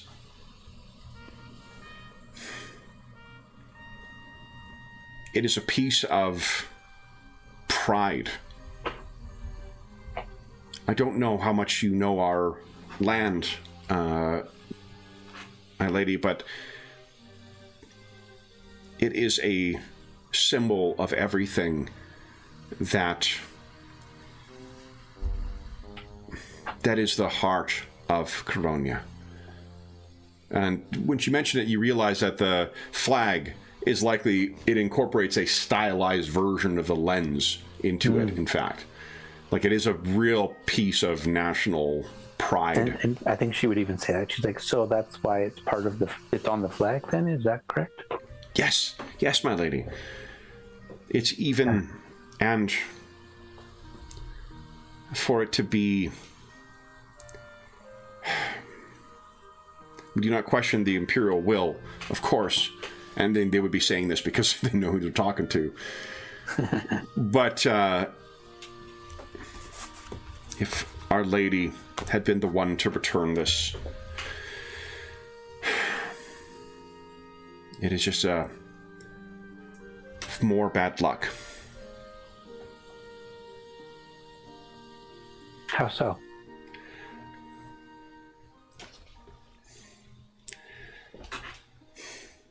The sun rises in the east, but we have a saying in eastern Coronia, it always sets in the west. So the lens returns, but you're not ever going to see it because it'll be stuck with the Count in the western. She gestures. You don't have... you do have history. Give us a history check. Let's see how much... I know you're going to know a baseline knowledge of it, but let's see what else you know. Yeah. So you think of this... The east is always here because of this, the way the weather patterns are. That Vizami Pass, it cuts effectively the country in almost effectively in two. It means that the west has a much more wet and fertile climate. The east, not so much so. Mm-hmm.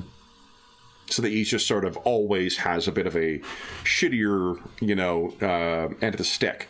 The east is where the mining primarily takes place, though. So there is wealth there, just not, food and whatnot. Are there those who would see the lens brought here? And the capital, Kuldiga, is the capital. But we would I know see. Kuldiga is the capital, but are there those who would think that the capital, or that the powers that be, should reside in the east? We traditionally,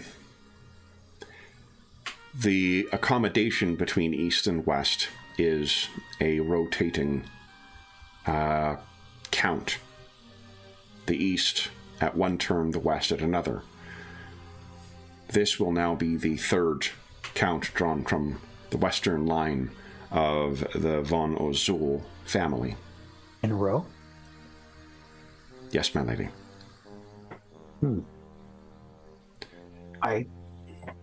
We are servants of the Empire and do not question the Imperator's judgment. But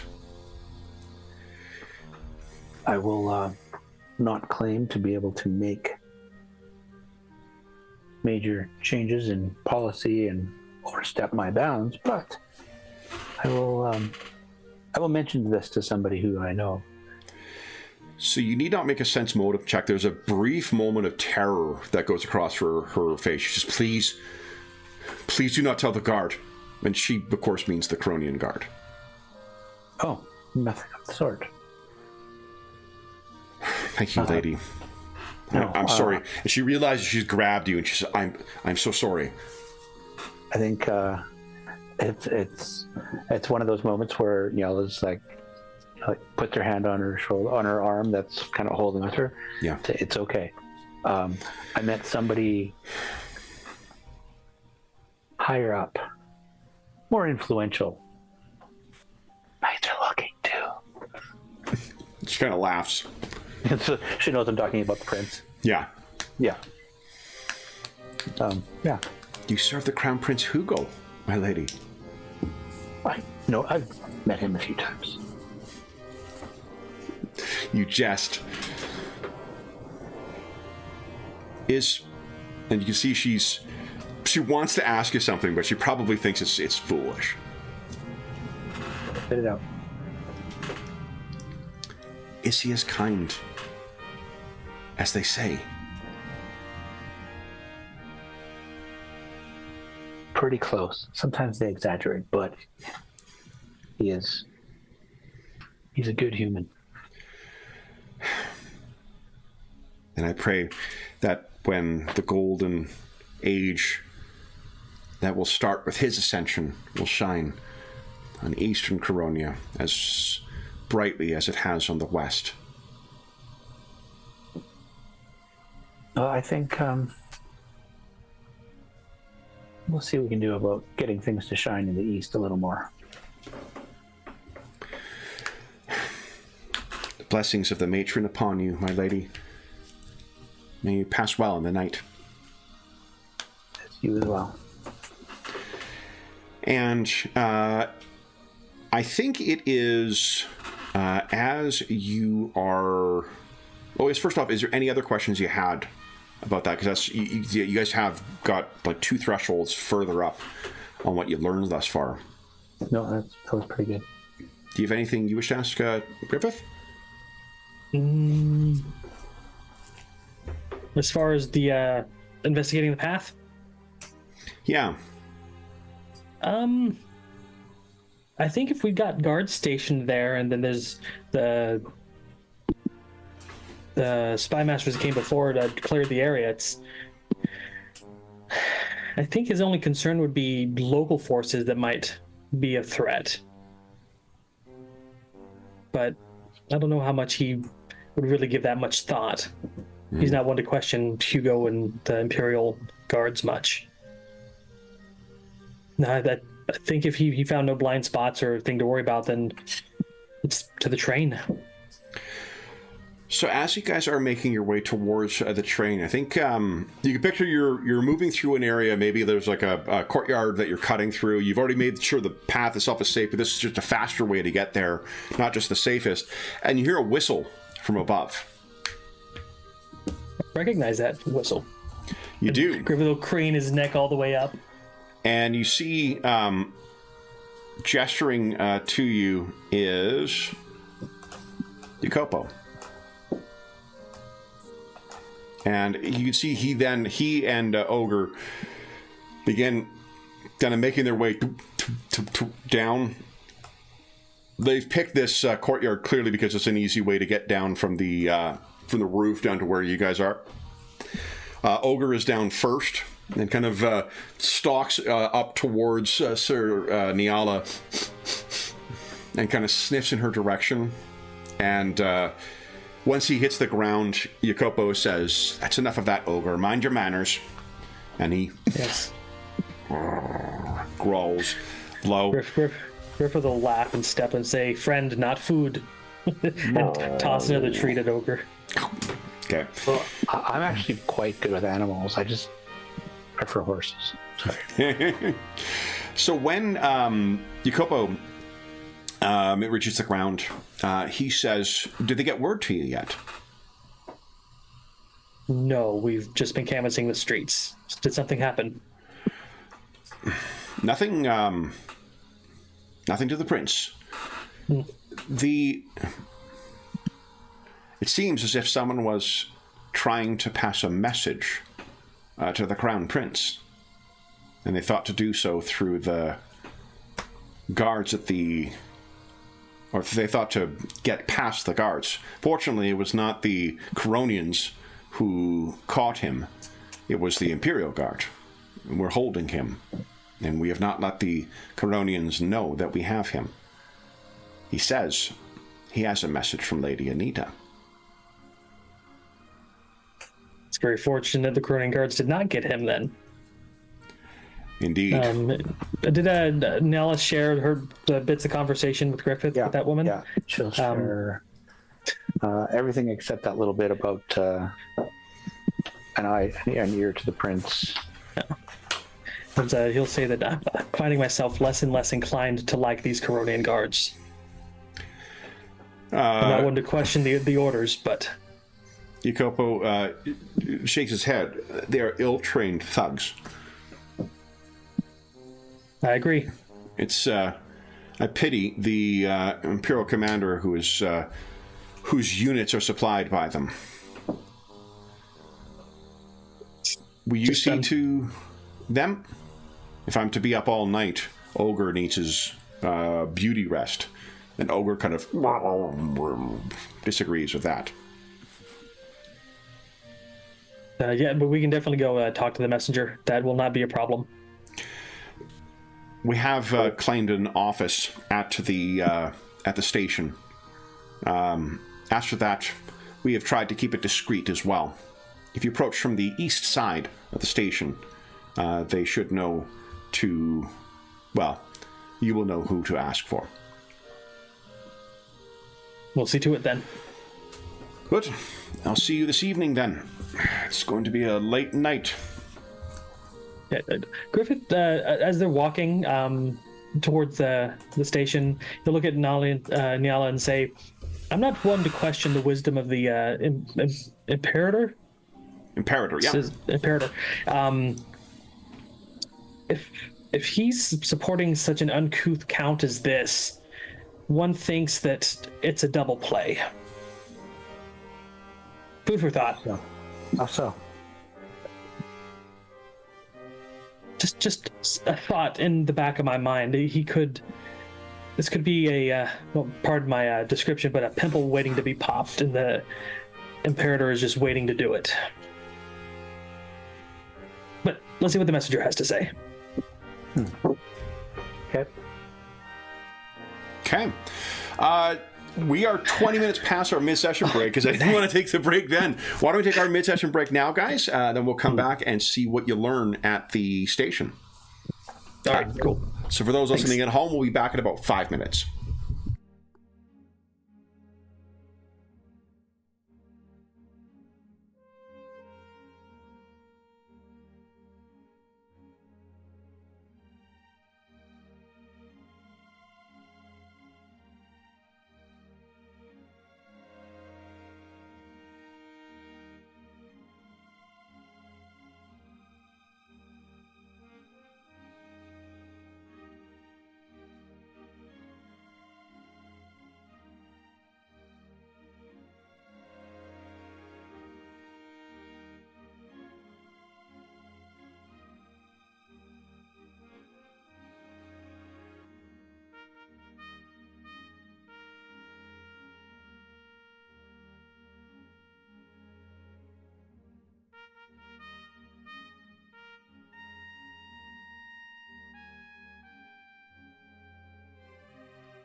Fun, fun, fun. PF1.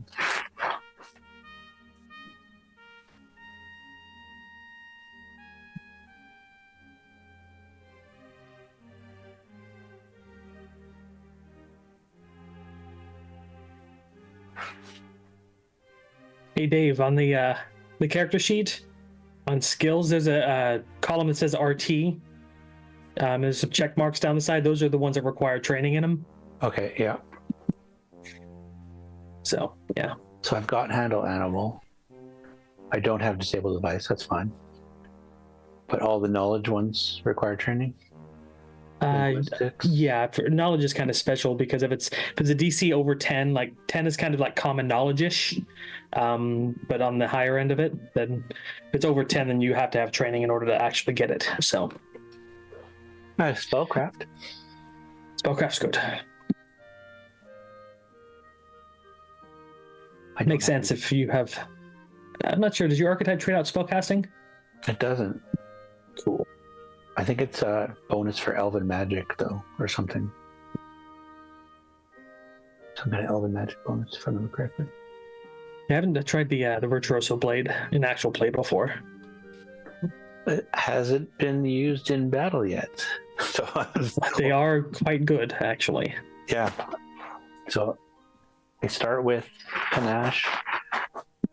Points at the beginning of the day to my charisma bonus, which is 4, and then you get them for doing certain things, but you use them for other abilities, so it's kind of cool.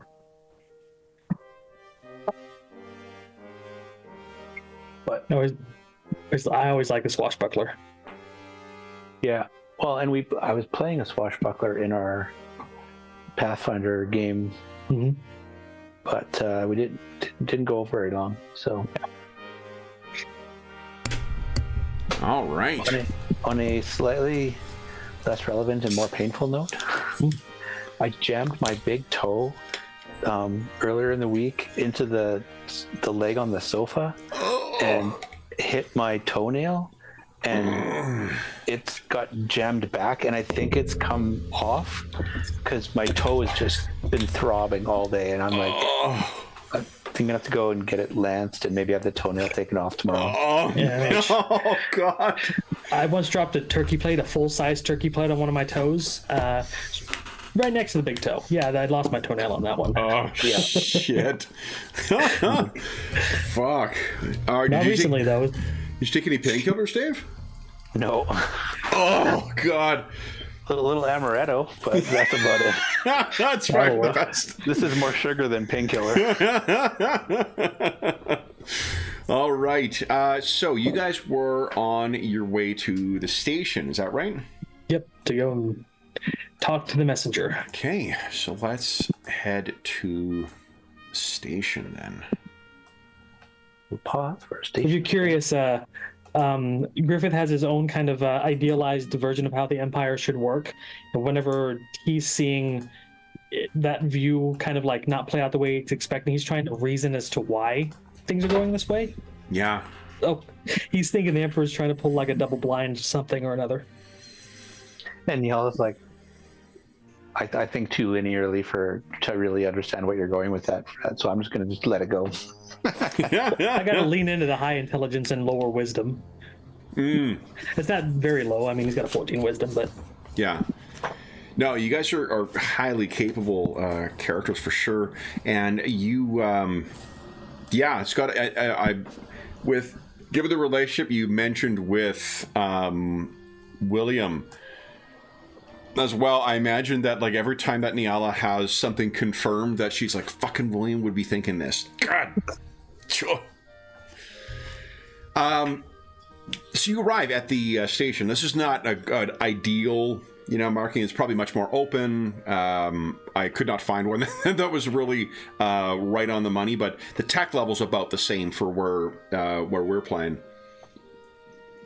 I love all the concept art you're putting up. It's like, oh, thanks. I really wanted to kit a very specific, I wanted to make it easy for you guys to get yourself immersed into this world. So. Well, it's working. And so everybody at home understands. This is a homebrew that you're throwing at us, right? It is a homebrew. Yeah, that's right. Yeah. Yeah. So. Cheers to homebrews. Cheers to homebrews, indeed. All right. I need to talk with my mic on so I can. And we're toasting to Mo too. To Mo. Mo, yeah. All right. So, the tell me about how you guys wish to approach here. You guys are, as a deep marshal and as a paladin of the Matron of Night, you probably stand out from the average traveler that's going there. But you're both also quite you can be inconspicuous when you wish to. Mm-hmm. So, if you'd like to try and arrive without anyone noticing, why don't you just give us a stealth check each? Yeah, I'm going to pop an arcane point to help with the matter. Yeah, remind us, how does that work again? I will click on the ability. Oh, nice. Yeah, these are great sheets. And boom. Awesome. I don't know what the 6 is there for, but... Oh, it's numbers. No. Why is it rolling, though? Let's see. Because you add your intelligence modifier to it. So your intelligence modifier is 6? 1 point, add its intelligence bonus to stealth checks. It says rolling 6 equals 6. Yeah, I don't know much rolling. No, I don't know why it's rolling. No. Huh. But that wasn't my skill check, so I'll go ahead and pop this. It lasts for a minute as well, too, so... Yeah. Tell us what it looks like. To time it. Oh, as you activate your arcane cloak. So it's... I think it's almost like a chameleon effect. He kind of like pulls the shadows towards him, and it kind of warps the light just a bit to make him less visible. Like the eyes skirt off his armor instead of locking onto it, and it helps muffle the sound. Okay. And there's no hand waving or anything. It's just like there's this palpable sense of magic working in the air. Okay. And so 15. Oh, I am way behind in giving you guys hero points too. Okay. So you guys should have at least 2 hero points right now. So if you wish to, those, and remember in this campaign, it's best of the 2 rolls. Might as well. I'll spend one. Okay. I mean, I rolled a 10. I can probably do better. I'm going to also roll again because I rolled a 3. Okay, so it's 15. Okay. I have a plus 12 on my stealth and I rolled a 3, so I'm going to reroll. Yeah. There you go. 25. Okay, so then that'll be actually a little bit. I think with the 5 over, you'll be able to give a +2 to Griffith. So you got a 17 then too. So you guys are with the. Oh, but hold on. Oh, yeah, 15 because with the +5. Yeah. So she doesn't prompt for a modifier for some reason. So yeah, and you know it's weird. That's the only thing that's unusual is I could not find a way for it to prompt for a modifier. I could put a conditional in here saying +5 when using. Yeah, that's right. You could get a mod in Cloak. that'd be Arcane Cloak and have it add only to the skill. Yep, I'll create a buff for that. Yeah. So the 2 of you are able to arrive at the office without difficulty. You can see, if you look inside, there is one of the faceless, or at least the masked members of the Imperial Guard, who is keeping watch over them. It looks like from the height, probably a human. And the guy just looks like, he's dressed like just one of the, one of the members of the working class. He's got a suit, but it's kind of rumpled. He looks like he's been, his clothes are a little mussed up, so he's been taken into custody, but he doesn't have any markings or any other visible, beatings or anything like that. Doesn't look like a sigillite, we know. Does not, no. Okay, good. This guy's drawing breath too, so there's that. Yes. So, Griff, here's a question for you. How often do you think you and I and Victor just drop in on the Imperial Guard out of the shadows and scare the bejesus out of them, and they draw weapons and then curse the freaking gods because they can't do anything? While he is intended to be, a gruff little dwarf, sometimes he's got a history of tunnel mining and popping out where he shouldn't. So he is all for that.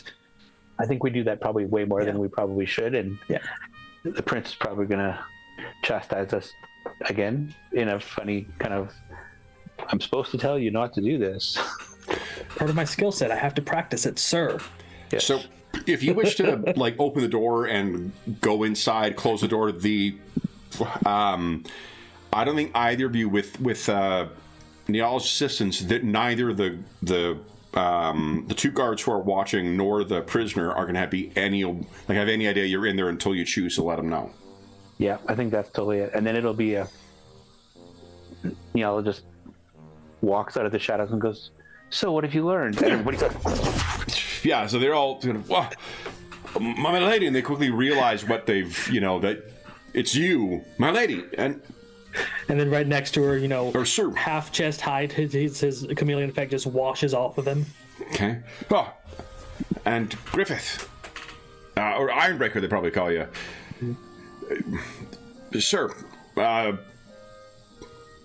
we captured this one, and he was trying to gain access to the Crown Prince. Yeah, Jacobo told us you caught a messenger. It is. And the prisoner says, I have a message, a warning for your prince. Is it a written message, or did you memorize it? And he looks at the 2 guards, looks at you. My message is for the prince. We are his personal guards. There's no one closer to him. And if you'll excuse us, we're not going to let you see him unless we know what it's about. Why don't you give us a diplomacy check? I was hoping for intimidation. Oh, yeah, if you want to intimidate. I mean, you're not... The thing is, nothing you said threatened him, which is why I don't think it's intimidating, right? Being... Intimidating doesn't have to be a threat, but it's it has to be, in my mind, something that's presented as a way of trying to impose your will on them to get them to do something, right? Gotcha. Well, it's not intimidation time yet. We can do that later then. Okay. Sure. Hey, it's pretty good, plus though. 2. I rolled a 19. And How many 19s says, you had today? That's great. So, but he looks at the 2 guards. And the guy, incidentally, is human. He looks like he's maybe in his late 20s. Doesn't look like he's dressed like he's an adult into his career, but he's still got a youthful face to make you think he's not long in his career. He looks at the guards and he says, "You will get word to the prince." River will hold up a finger and he says, the only words we don't hear that the Hugo hears are the ones from the Imperator himself. He looks at the 2 guards and tells them out. They both salute, and the 2 of them head outside and take up positions, kind of guarding outside. They're used to that with you guys. And close the door. Okay. If the words need to reach his ears, they will.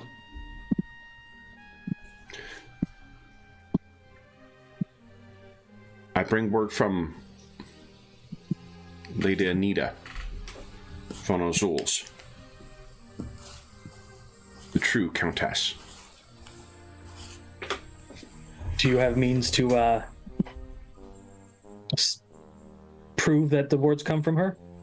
Do you carry her signet ring, a mark, anything official? He looks at you.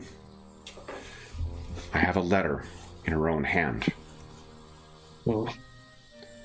I have sworn to deliver the letter only to the prince. She is here. She would meet with him. He is in danger. Not from her. He kind of realizes what he's just kind of said. And it's like, not from her. From Marcus von Ozuls. That western scum. Is the letter sealed? He holds it up. It is. And you can see, it is. If you give us are you trained in heraldry? Or is that's actually folded in with nobility, isn't it? Yeah, he'll look at Nyala and say, verify the signet. Nyala, I think you can, you don't even need to roll for that. You got training in it. You did roll pretty well anyway. Yeah. You recognize it at a glance. It's the kind of, not only is it her sigil, it has that, like the quality of the impression. It's got to be very, very recent. It's got to be from something that is of extreme quality because of the detail that's in the wax seal. Yeah, using cheap wax, it flakes off or it doesn't impression right. Probably exactly. Something like a swirl of gold in the red or something like that. That's hard to find. Yeah. So yeah. It really seems like something that one of the client rulers would make use of, for sure. Okay. So it's legit?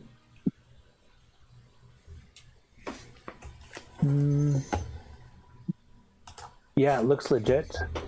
Shank hands it back to you. Griffith. He is actually not let go of it. Yeah, no. He's holding it up, and so you're able to inspect it, but he's got a bit of a death grip on it. You could try and slide a hand it away from him, or try and force it out of his hands, but he says he's sworn to deliver it to him. Well, I would like to detect magic on that envelope, just to make sure, because I'm assuming in this kind of setting, there may be some magic involved with sealing that might immolate the letter if it's broken improperly. Yeah. But he's checking it aside from that to see if there's any traps or dangers in it. Funny, I was just thinking I'm gonna sense detect evil on this guy. Yeah. Go ahead and let's see here. Okay, let me see here. Detect Evil is such a good spell, but in this setting, yeah.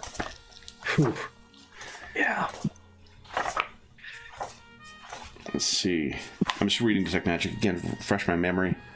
It's first round is presence, second round is auras and strength of, and then third is and then you think identifying. the check, right? The school. Yeah.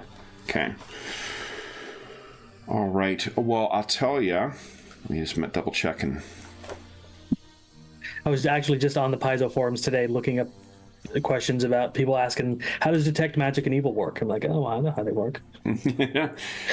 So what you can see when you shift your senses, you can see that in addition to the marking, there is, at least into the seal, there is a blazing arcane mark on here. So someone, you would know this is how a wizard would justify their bona fides. And I believe the way that... You say anything about the mark, John? I would. In fact, Arcane Mark is, I think, on the Magus' spell list, so I may have access to it as well, because I would be my own personal mark. What you would actually see it too, because in Arcane it says that if an Arcane Mark is made, a detect magic spell causes it to glow and be visible, though not necessarily understandable. So you can see there is a sigil on it, and he seems a little surprised by it. And he says, "You're a wizard." As far as you need to know, yes, a war wizard. Oh. And then Nyala's actually focusing. Initially, she was going to focus on the guy to see, but since Griff found this mark, she's going to actually focus her detect evil first on the object. On the object. Nice.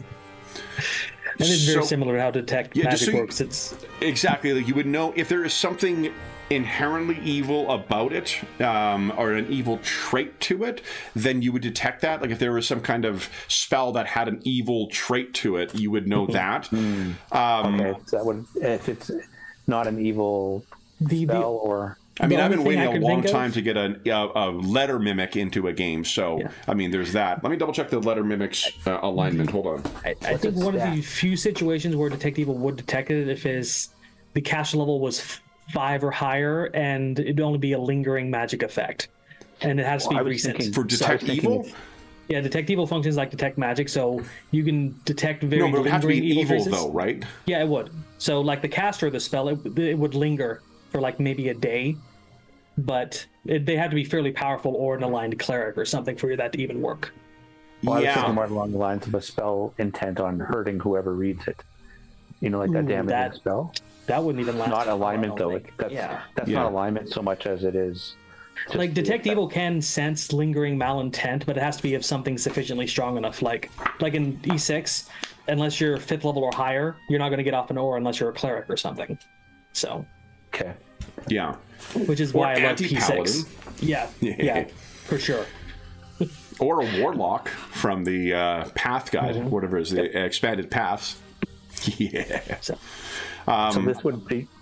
But if you focus on this, like you could easily take focus once on the letter and then once on the individual. Neither the letter nor the bearer they read as evil to you. I think we would have some kind of code like never. Should just say never because NEV says never sounds like no evil. Now let's quickly talk about, because they're both. It's a spell-like ability, so there would be... What does it look like when you use your Detect Evil? And what does it look like when you cast Detect Magic? For Griffith, most of his spells use somatic components, but being a Magus, he can ignore the restrictions on armor. It's normally just a kind of tracing a glyph in the air, maybe his arcane mark, and then his eyes glow as his vision changes. Cool. Going to that orange molten look of his hammer when it's charged with magic is kind of how his magic manifests. Love it. Fine, the eye glowing thing I'll have to change, but well, no, that works too. I mean, yeah. Well, I was thinking it's either maybe not even her eyes, maybe it's just kind of like a light blue aura on her like forehead that like she's like sensing through her head, and she looks at the guy and it glows briefly and then it goes away. Love it. Yeah, when Griffith manifests his spells, it's usually an outward experience on his body. Like if he does a shocking grasp, it's going to be orange crackling bolts of lightning crawling up his hand into his weapon. Awesome. And then like if he enhances his strength, his chest will bulge out and he'll get like muscles kind of like bulging on the outside of the armor, but they're all orange themed. So Love it. Love it. Okay, so as far as you can tell, this fellow and his hold on here.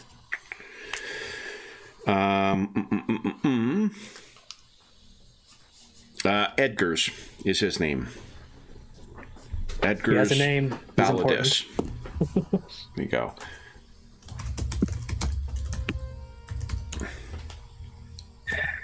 So Griffith will look at Nalia and say,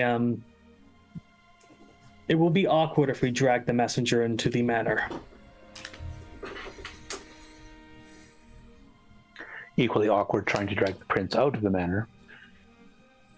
And he'll look at Edgar's and say, did your lady give you any time limit to impose on the prince? Or is this general just here in danger? Well, he's in Legatna.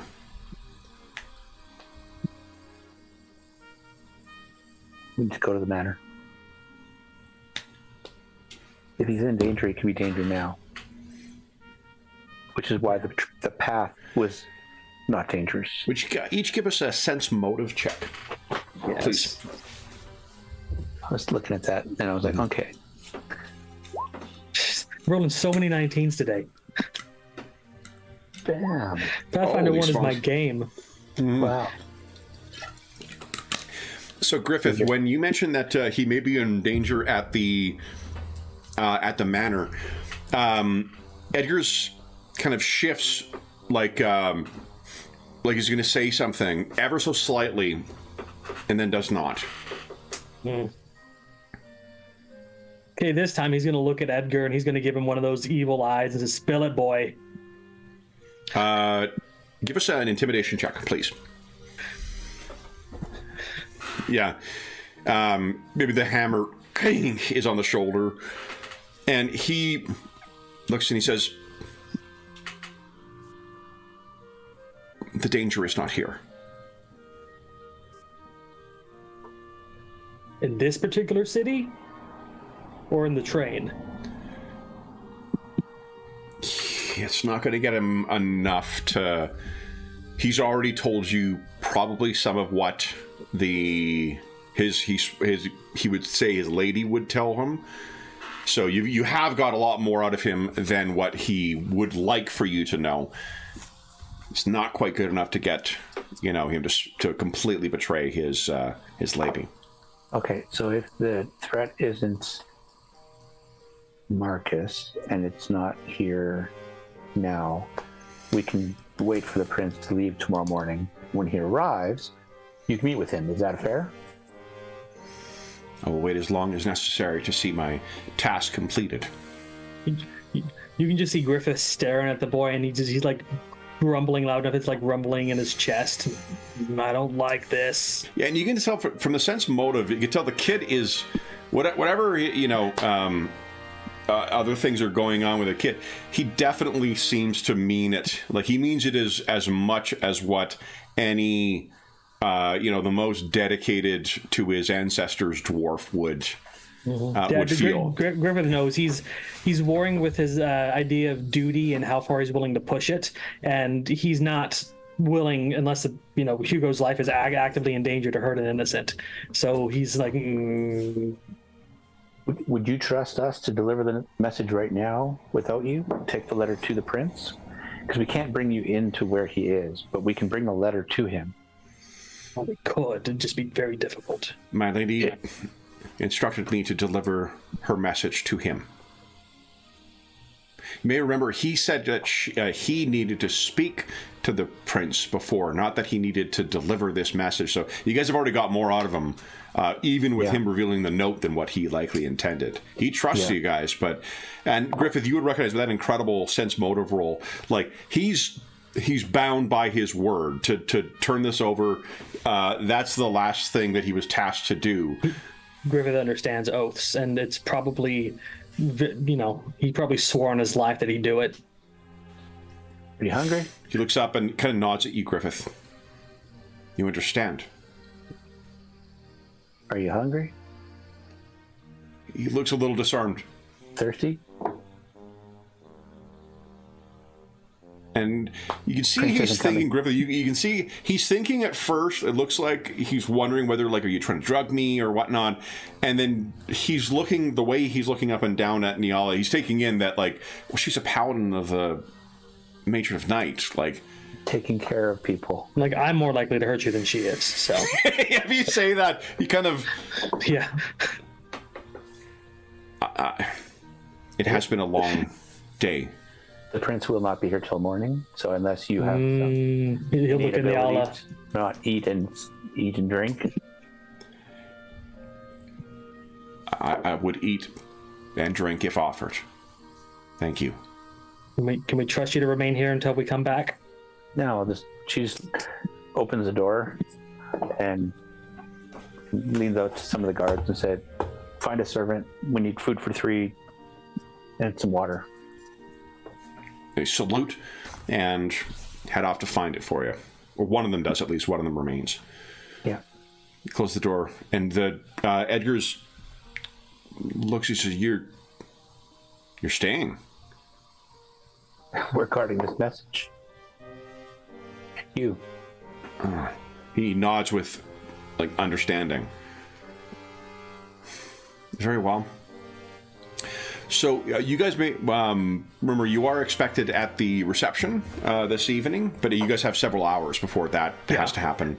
Griffith's intent is, as soon as the food and stuff is wrapped up, to get Edgar to promise to stay here, and then he's going to charge these 2 guards, protect him as though you were protecting Hugo.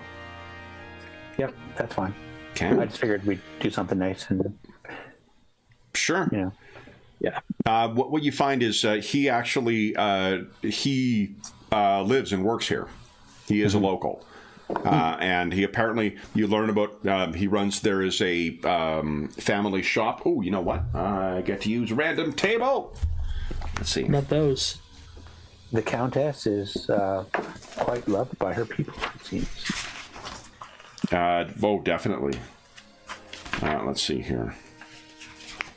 I am looking for... Here we go. Yes. Apparently somebody in chat's liking our stereotypical D&D OG banter that happens when we're alone and Yeah. eating pizza. Yeah, that is definitely how we play the channel. Let's see. Or what, John? Out of game.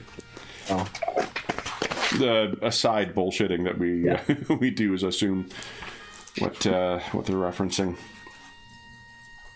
I got a lot of dice bags. Yeah. I don't know. Yeah, I was. We got the one. Should open up like a Redbubble shop, Dave. I got 2, I think. Well, I was actually thinking about going to a market and setting up a table. And I looked at Comic Con and I was like, "Oh, I don't have enough product. I need to build some more product." And now I'm like, "I have lots of product. I Yeah. need to stop putting it off and Yeah. find a Calgary little trade Comic shop." Expo is what, end of the summer, I think? I can't remember when. April. Double check. April, eh? Yeah, Calgary Comic Expo's coming up. I think. So I think Edmonton is before it. I know that. Wait, maybe I'm wrong about that. Maybe Calgary's first and then Edmonton's after. I've done both of them in any event. They're both a lot of fun. Okay, so while you're looking that up, John, why don't you give us a percentile roll, please? Absolutely. Well, it's not for weather. That's Dave's job. No, that's Dave's job. 58. So actually, he is a perfumier. He That's makes not what that smell was. perfumes and incense. His family has been here for, several generations. Make them fair, not hugely wealthy, but definitely upper middle class. They certainly cater to things. Yeah, definitely, it's a person of money, and likely he would tell you he is the eldest son. And They tasked an elder son with this. It's very important. the lady, Lady Anita she has been gracious in her generosity to our family, and our families have known one another. We have served the Von Azuls for ages. The fact they favor our business, our craftsmen with their business, and loyally.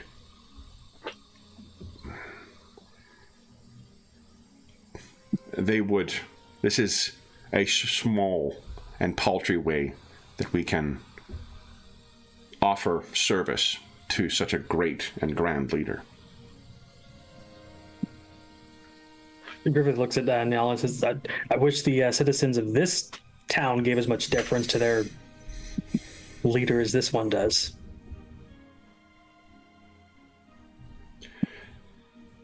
You rolled a sense motive quite well before, too, and you realize, like, gosh, like, it's almost, if you had not cast detect magic before, you might think that this guy was ensorcelled in some way, right? Mm-hmm. Mm-hmm. But nothing.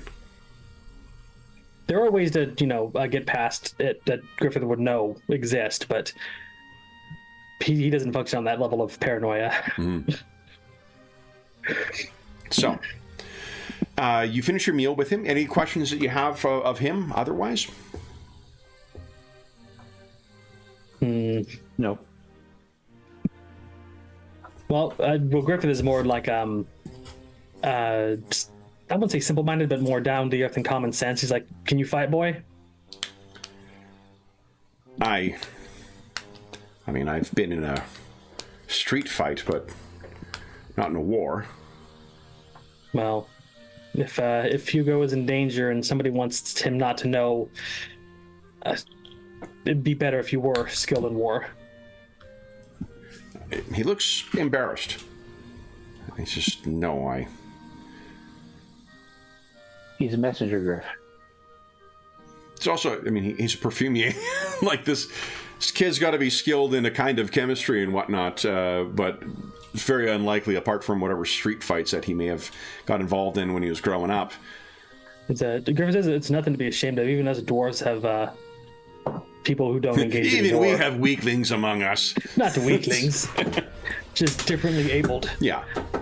Somebody has to pay for the soldiering and the food and supplies, and he says that you're fairly brave taking this kind of risk without that kind of training. So do me a favor, and if anything happens here, run. Yellow leans in and whispers to the guy. Would like you. So, I mean,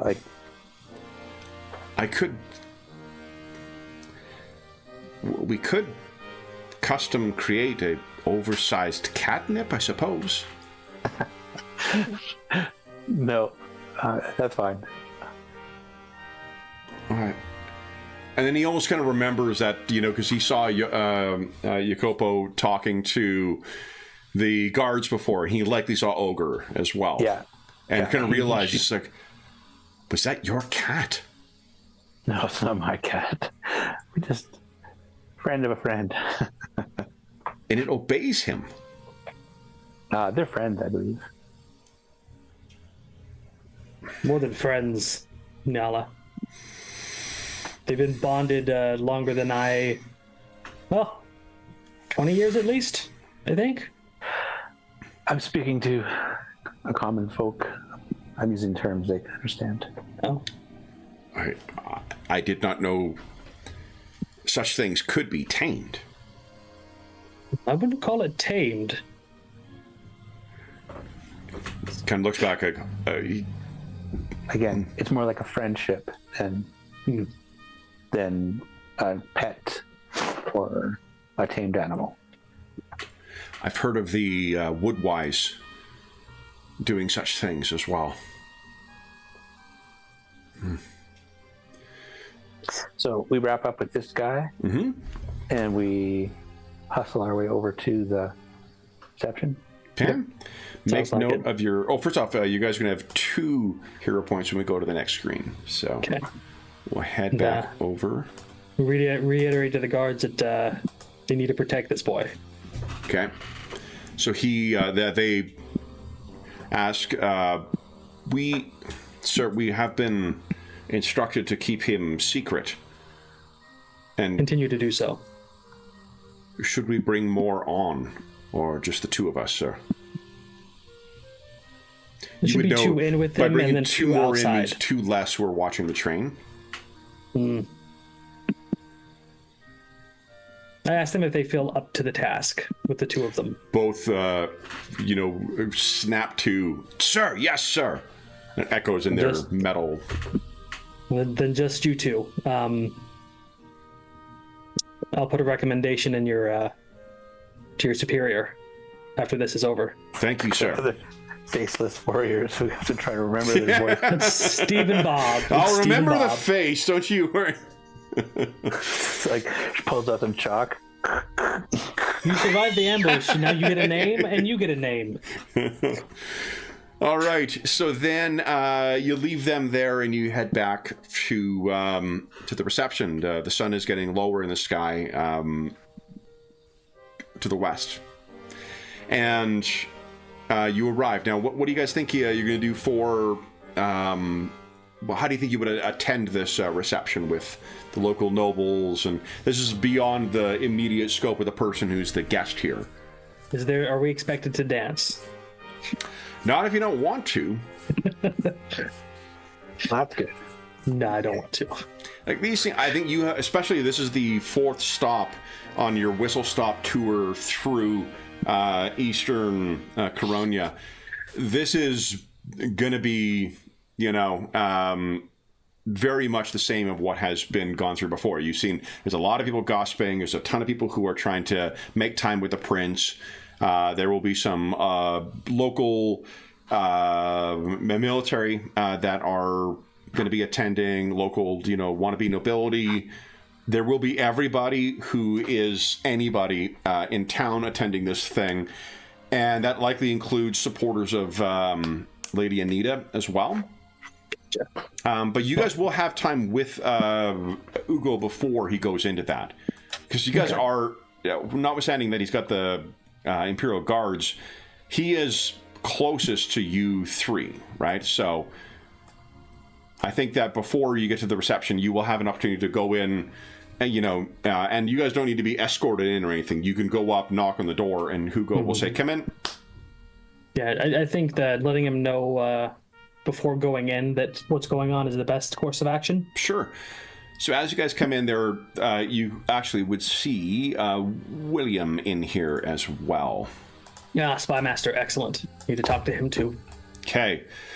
So as you walk in, you can see it seems as if William has a list of... he has a bunch of illustrations of people, and he's talking through some things of...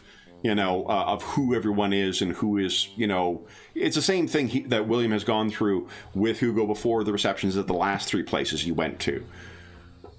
And as they walk in, Crown Prince Hugo looks almost relieved to see you guys. Is stuff in your brain full of that stuff again? William says, it's important to know who one is talking to and who one is being observed by, Griffith. Yeah. I don't disagree. I mean, I think he would memorize this by now. Hugo says, I'm trying, but it does not come naturally. Griffith shakes his head. Sometimes I forget you're only 15. He shakes his head. And where have you been? William tells me there's KTS. Oh. Cult. Yeah, it was not quite graffiti, but just something about a cult activity in the area. But I think that's not the greatest issue right now. We have... You think this not the... And he looks over at William and says, is there a more pressing concern? William says, this will be news to me. Yeah, and then Griffith kind of smiles. He always loves getting news before William does. And says, he looks around, makes sure none of the soldiers are listening in. We have a messenger sent by the Countess that we intercepted before the coroning. So you would know guards her can. status is technically Lady Anita. They just want her to be Countess. Okay, Lady Anita, he'll say Yeah, that. Then. like you could say that way if you like, because that's the way that I think Edgar's had referenced her at one point. But you would know the differences between things. So calling her the Countess is effectively saying she runs this, you know. Yeah, so Lady Anita. And before the coroning gods got to him, apparently they're a little brutal.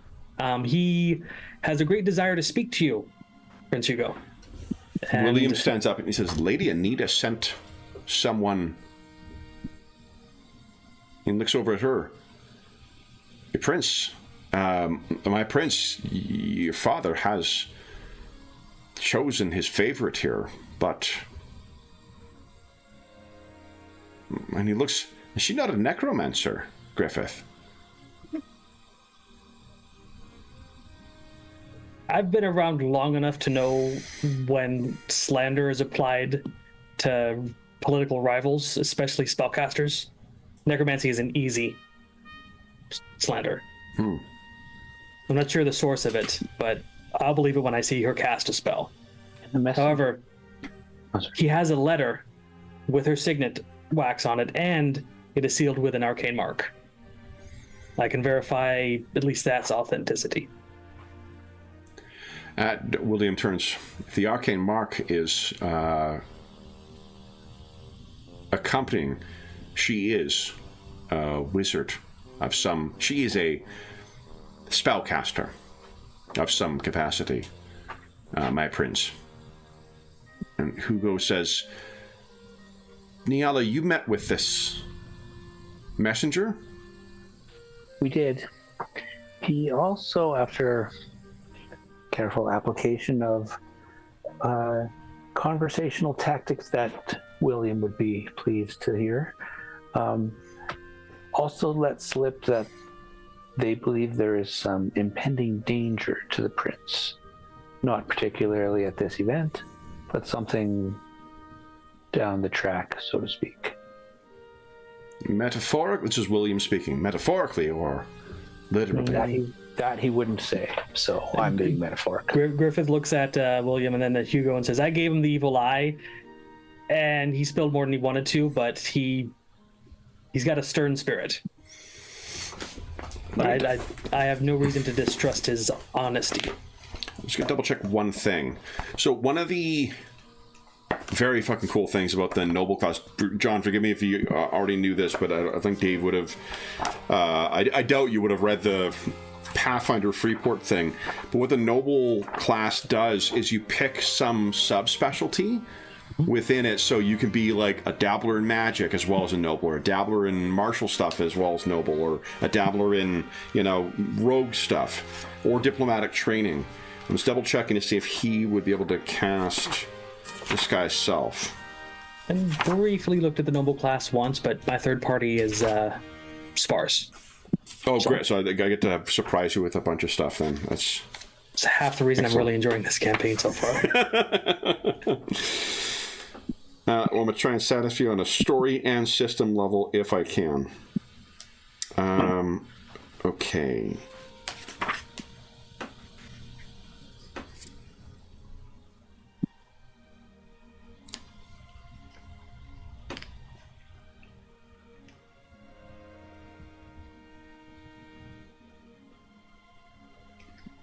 All right.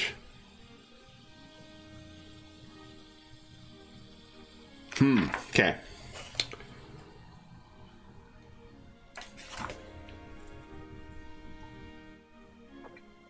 Is you'll be able to answer this faster for me than what it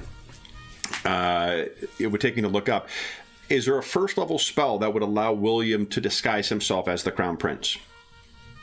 Alter Self lets you change your shape into like an average species, but not specifically a person. Okay. Is Disguise Self is what you need?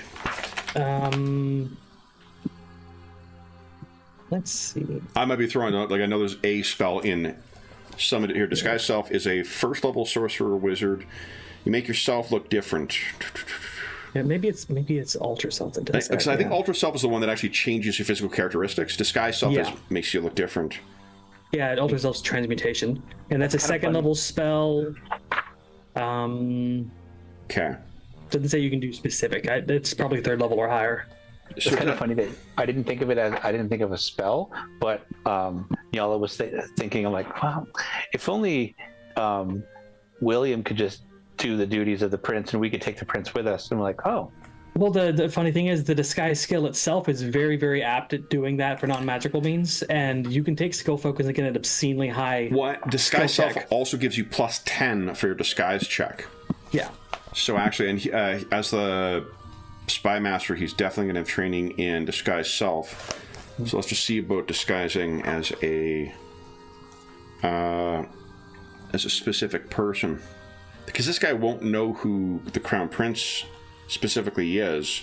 Correct. So he only knows him in passing or mannerisms of the chosen form, but the prince's tutor would know how the prince acts. So the DC for the disguise for like the sense motive is going to be affected by how well they know the person that's disguised. So so if William wants to disguise himself, so he would have access to it then, because his nobility, I had already figured it being in magic.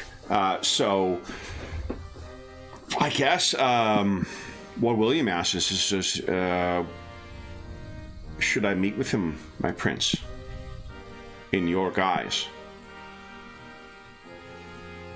And Nyala's like, wouldn't it be easier the other way? No, everybody here knows the prince better than the messenger knows the prince. Oh. They will discover William here as a fake if the prince just leaves.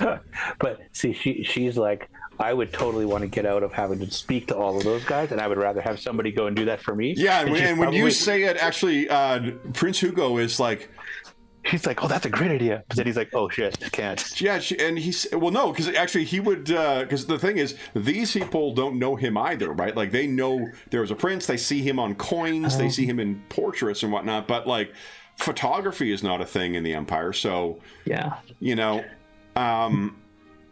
But Griffith is just looking at it from a risk perspective. It only takes one person to recognize it's not the prince. And William looks over and he says, I don't think that. And Prince Hugo says, no, but he gestures at the all the drawings that are before him, and he's like, you've already committed to memory all of these names better than I could. And you would know precisely no one is more gifted than in the art of the cocktail party than you. So William. as those two are talking back and forth, you see Griffin just glaring at Nala. Yeah, and then William is sparing when he's not looking at Crown Prince. He's definitely shooting like, the fuck did you do to me? She's Prince, like, yes, this is totally what I wanted to get onto William. Yeah, and Prince Hugo is like, no, I believe I'll be back in time. We will give word, and then there is no risk of of us losing the message. I'm warring with myself as a player versus Griffith as a character. Like, Griffith knows this is a bad idea, and William is just. But as a player, I want to see it happen. My prince, I will do as you bid. But I would caution you again. Your father has made clear his favorite in Coronia. And Prince Hugo says, I'm aware of our broader commitments, William.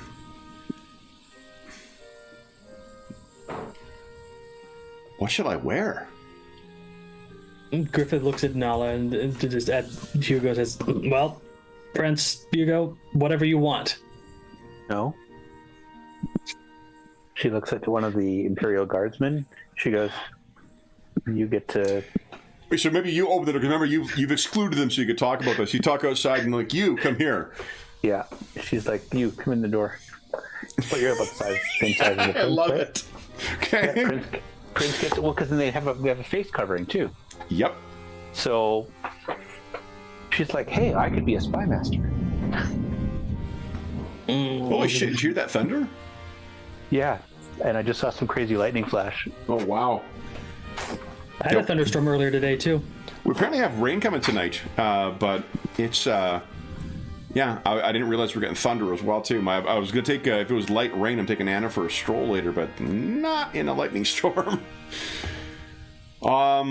Then I think why don't you guys give us give us a D20 roll, please. Well, Dave do the D20 roll this time. Is this his idea? Yeah. My terrible idea to have the prince, or is this This is probably William's disguise disguise check. This is William Come on. helping him with the Oh, incredible! So you can figure he's probably got a +3 from his stat and probably 6 ranks of training, so that's +9. And then the 3 for having it as class skill. Right. So +12. It's 29. And that's not even saying if you got a skill focus or not. And what's the duration for disguise self? Oh, I guess self. It's a self. Hour per level. Yeah. Yeah, you can't use it on others, I guess. Well, he can use the disguise skill on him, so. Yeah. Like he'll use that instead. I was just wondering if he gets the +10 as well. And he probably has a disguise kit on him, didn't he? I gotta go check the Master? house real quick, just to make sure. Apparently it's coming down like cats and dogs. Oh, sure. Give me 1 sec. Yeah, it dumped here for like 15 minutes, like holy cow, and then it stopped. So, but you guys are way further out than I am. So, yeah, we have. We get thunderstorms all the time. It's funny because I lived in Vancouver for 2 years, and like I remember there being. Whoa! Did you hear that one? Mm-hmm. Holy smokes! I don't even have the window open here too. That's coming through the walls and through the open windows in the other room. Like, yep. My goodness. Fortunately, Anna doesn't she's not scared of thunder. So disguise self, the spell is 10 minutes per level, so he'll have an hour for his first spell. And he can just re-up it before it ends. Yeah, because he doesn't otherwise use the things. There's also a cultist, a new NPC class in the Freeport book. Nice. Which is it's neat because it gives you like. I wasn't sure if there was anything in there. I was like, well, I'll take a look and see if there's anything that might be useful. And there's a bunch of neat things. There's a couple of cool base classes. If you're looking for like a class for like a leader of a cult, there's actually a cult leader archetype for War Priest that is pretty cool. Yeah, that'd be awesome. So you get sneak attack and a bunch of enchantment abilities on top of your War Priest spells. Awesome. Well, it's nice because like with the for the min-maxing you're building NPCs, I've got the Hero Lab, and then it's also we're only maxing out at level 6, right? So even building characters is still going to be, it's not as onerous a task as what it would be if we're making like 12th level NPCs or something like that. So yeah, I really like it. I imported the portfolio into my Hero Lab. I was messing around with it, so excellent. It went in flawlessly too. Yeah, you missed it, Dave. We was here. There's another huge fucking thunder crop that came while you were gone. Yeah. Well, I got one when I was upstairs. All right. So then, anything you guys wish to do? The disguising. Prince Hugo will not be recognized in the least. He's even like changing the way he's walking since he's putting on one of the Imperial Guards uniforms. That would actually probably grant another like +2 to +5. So his and he's wearing armor. And he's wearing armor now too. Yeah. So then, what? I swear, if this gets Hugo into a fight, we're having words, Nyala. Do we need to take a triad? No, that would draw attention. No, do we need to take a triad when we go? Like, because they normally walk in threes, right? So do we need to take, this is a human, do we need to take an elf and a dwarf with us? Only if it's accompanying the like, not when they accompany the Crown Prince, their immediate retinue is always 3, 3, 3. But then if he's sending more members, then they can, like, you only had 2 of them guarding that one troop, right? So they can do random numbers just as long as they're not with the prince. Exactly. Yeah. Okay. And mechanically wise, you guys are much more capable combatants than what these guys are, but they're better than the average like thing. So they're probably like level 3 warriors. So. Okay. What, if anything else, do you wish to do before you leave? How long will it take us to get to the train? Walking is probably 15-20, I think, across town. Okay. What do you think? Oh, you got a spell in mind? Yeah, I was just checking durations. Nothing I want to cast right now. So. Okay. I think Nyala gives a like a salute to the new prince. A little bow and for the emperor. Yeah. Or for the empire, and knowing that it's just gonna aggravate William a little more. Griffin is going to walk up to William and just like stare at his face just to make sure he looks passively enough like Hugo to. Fine, let's go. Oh, he's not going to activate. He's got his disguise on, but he's not going to activate the spell until it's absolutely necessary because he's going to make sure. He's going to make sure that the disguise non-magical is good enough before he pops the spell. Okay. Yeah. So you're good, and then whenever you're ready to take your lead. Go. Well, the sooner we get him there, the sooner we can get back. So. Okay. So Griffith is like almost ready to race there. As you guys are making your way out, I think the Prince Hugo says, "Griffith, slow down." Just saying something for your smaller stride. 20 feet. You're going to draw attention. He'll slow to 15. So he, as you're making your way along, there, you can see there's other. When you pass that one, well, tell me, do you take the route that you took before with that shortcut, or do you? I think we're going to stick to the actual path that the prince is going to go down, just because there are guards along it the whole way. Yep. Griffith is just like, he doesn't like this idea to start with, but he's going to play it safe. Okay. So as you pass by, you can see there are, more guards who salute you as they go past, and when there is a moment when no one else is around and you guys have an opportunity to chat, Prince Hugo will whisper from inside the mask. Did this man say anything about why? Is there a threat imminent? Is it coming from enemies of the Empire? He didn't give us much information. I got out as much as I could. But he needed to speak with you, and whatever's in the letter is probably explaining more. But I recall that he said the danger isn't here. Right. Which I don't know if that means it's coming tomorrow, it's on the train track on the way to the next place or in the next city. Who knows? However, he'll turn and look at the prince. Is like, I know you're impaired. Your father has his favorite, but I don't know if I like his favorite. Father says you need not like every ally. You only need that ally. It's fair. Politics Not one. isn't my game either. So, but the lady is certainly liked by those that we've encountered this evening, and not just messenger. Well liked. I read on Eastern Coronia has been less fortunate than the West, it appears. And it is not lost that their discontent seems to be in part due to our insistence on breaking with the tradition of a rotating leader. Mm-hmm. Yeah, that's certainly even come up in conversation. They're not afraid to say it. Griffith gets a thoughtful expression on his face and looks at Prince Hugo. And then he changes his mind and doesn't say anything.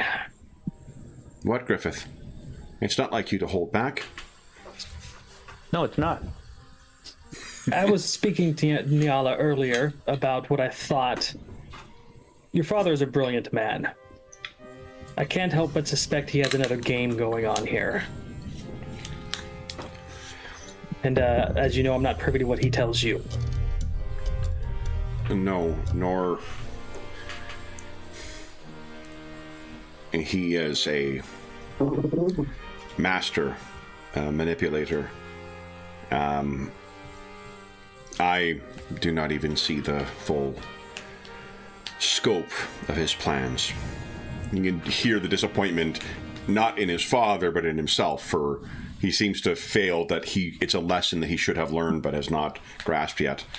Griffith just laughs actually wholeheartedly and says, You're merely 15. He has decades on you. True. Only 15? At this point, yeah. Hugo was at the point of becoming like an actual adult. I think this is a year before the events of our last session. That's right. So he was 16 then. So with what he sort of stays, I think he probably stays in silence for the rest of the walk. Mark, you guys each have 2 hero points. And we'll move you. 6 arcane points. I gotta fix that. Oh, yeah, right. And then back to the... Oh, there it is. Okay. So he walks in, and you can see the 2 guards are there. They both, crisply salute you. Edgar's seems to be just sitting and what would he be doing? Maybe he's reading a paper, because there would be a printing press in this era. And he looks up, and he sees you coming, stands up, and one of the guards kind of puts their hand to the shoulder and makes him sit back down again. Griffith just waves him off, says, "You 2 out." Sir. They both gesture and head out, take up positions outside. There are blinds in here if you wish to, for privacy. Oh, yeah. Yeah, we don't need the 2 officers needing to know the prince is here, so we'll flip those. Okay. The Edgar's looks up at the 2 of you and says, "And did your prince agree?" You know how I tell the guards to protect you as though it was Prince Hugo himself? Yes. Prince Hugo, this is the messenger. And he opens up the thing, and when he does, the guy kind of recognizes it and immediately gets out of the chair and down on his knees, and he says, "My prince." And Hugo says, "Please stand. I understand you've gone to great difficulties to deliver a message on your lady's behalf. You must know that my father, your imperator, has shown favor to Count Marcus." And he gets up, and Edgar's has a kind of he has a look of struggling, and he says, I am aware, my prince. And he reaches in his hand, in his pocket, and brings out the note and says, "I deliver this for you." And he looks at you and looks at the note. It is typical. Typically, he wouldn't take anything from anybody that he doesn't necessarily know, but he steps forward. You know that the Imperator would never do that. Yeah, well, Griffith, before he reaches for it, he's going to and detect magic again, just in case anything happened between now and then. So you gesture, boom, your eyes glow once again, and that arcane sigil. And Prince Hugo says, "The marking. I hear your lady. She is a wizard of some sort." And he looks up and he says, "You've heard of her then?" "Yes." And he just once again holds up the note. He takes it, opens it up, and pulls out what looks to be a handwritten note on quite lovely paper.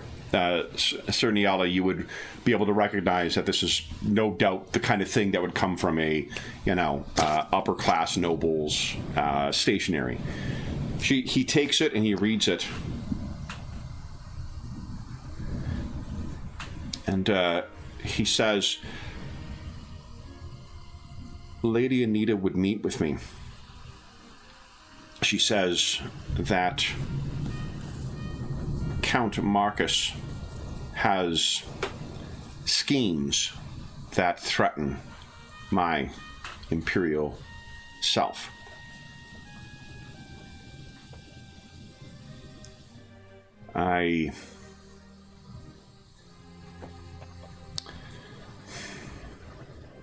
He looks down at the man. He says, "Are you with KTS?" And he looks up at him. kind of confused. Let me make a roll. Actually, my first roll of the session, guys. I haven't used my Batman dice at all. Oh no! Now it all goes downhill. Yeah, prompted himself to a roll by doing something in a role play between two characters. 18. Well, I want to know whether this guy would know what, whether he would be aware of what ITS or KTS is. Yep. And he says, she is not scheming against you, my prince. My lady is loyal to you. Gonna re-roll that. Oh, remember we said you can't re-roll crits because you can take the better of the For two? failures, yeah. Right. He's lying to you, Nyala. Well, I'm also sense motive as well. That's funny. So this is going to be great to see role play out. You are, Griffith, you are confident that he is telling the truth. Sir Nyala, you are confident he is lying. So what do we see happen between the two? Well, you see Griffith kind of like he raised an eyebrow when the prince asked that question, and then his face kind of smooths out. Is like, okay, and his hand kind of like goes away from his hammer. He doesn't feel like there's a threat at all. Okay. So Nyala, you are as confident as you've ever been. Yeah, and she's got her hand on her sword already, and she's like, "Why are you lying? Why are you lying to the prince?" And Griffith, you're certain he's not. Nyala? He's I lying, don't can't often you tell? mistrust my senses, but did you not clear him earlier of evil? You would know that good people can do things for non-evil means. This is something that, sadly, William has taught you, Sir Nyala. So you would know that disagreements among sentients are not always driven by evil. Yeah. If it is driven by KTS, if it's driven by KTS, it is most certainly going to be something evil. But what if they thought they were doing something good in service to an evil? I think she would immediately go to, like, maybe she misread him earlier or something. She read. No. And then Griffith is taking like a little half step forward just because he knows Nolly enough when she's ready to act. Yeah, we see that bluish glow goes across her face, almost as if like evening, shines the. And it's not so much stepping in front of the Edward; it's more of stepping in front of the prince. Okay. Because Hugo says, Nyala? It just, for a moment there, I thought he was lying and really strong feeling, but if you, my prince, wish to continue, I will concede. Yeah. Griffith looks back and forth between Nyala and Edward and says it's probably because he stuttered quite a bit. Edward, would you like to firmly state who you serve? Give us a diplomacy check there, Griffith. No, here comes my nat one. Oh my god! I have a sense for these things. There's a reason why our characters should not be talking with the NPC. So you bark at him, like, tell him, and he looks, and he's stuttering worse now than what he was before. And Hugo, I think, is not... he steps back, and the visor goes down, and he says, bring the guards in. We should caucus. And he looks up and he says, I do not lie. My lady protects you. My lady serves you, my prince. And Nyala, the more he says it, the more you're like, God, like he's fucking lying for sure. And Griffith, you can see him for the sincerity that is there. So, Hugo steps around and opens the door and steps outside. Okay, I will follow him, so I can keep my eyes on him. Okay. Yeah, and Griffith just gives him like a sorrowful look, and he says, "Stay here, son."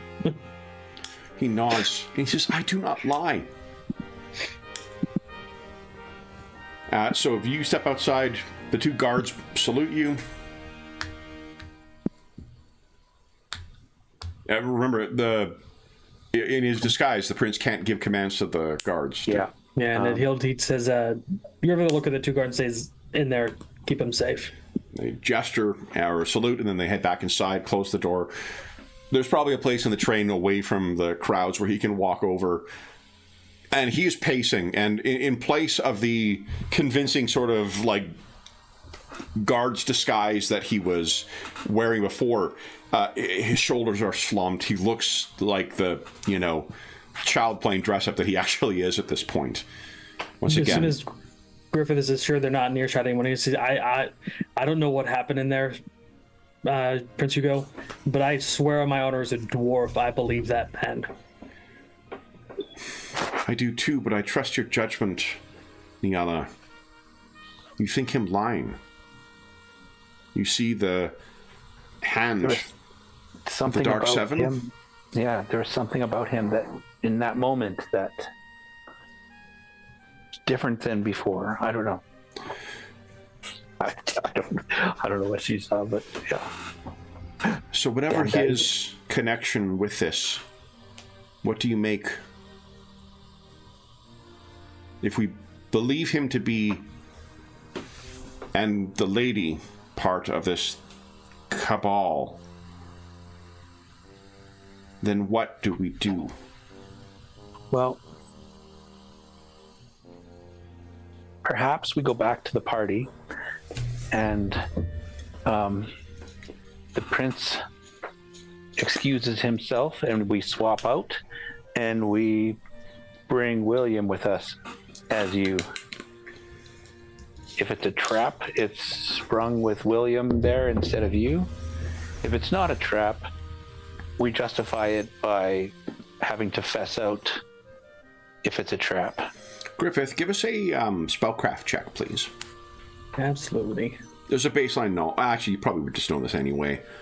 Yeah, I got a plus 10 to it. Yeah. So what do you think? Wow, big roll. Yeah, he says if she's a spellcaster, she's going to be able to sense a magical disguise. Even. Yeah. Yeah, but if she doesn't do the magical disguise and it's just the mundane disguise, she's never met the prince.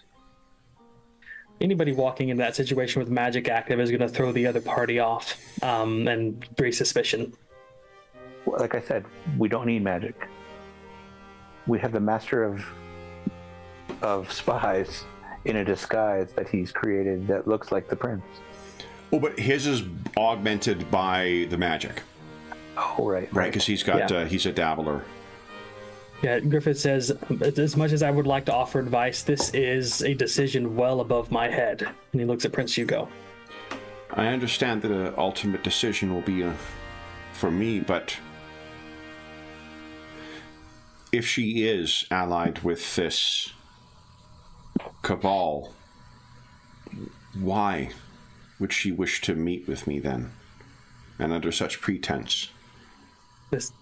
That is why I cannot understand why Niala is skeptical of the boy.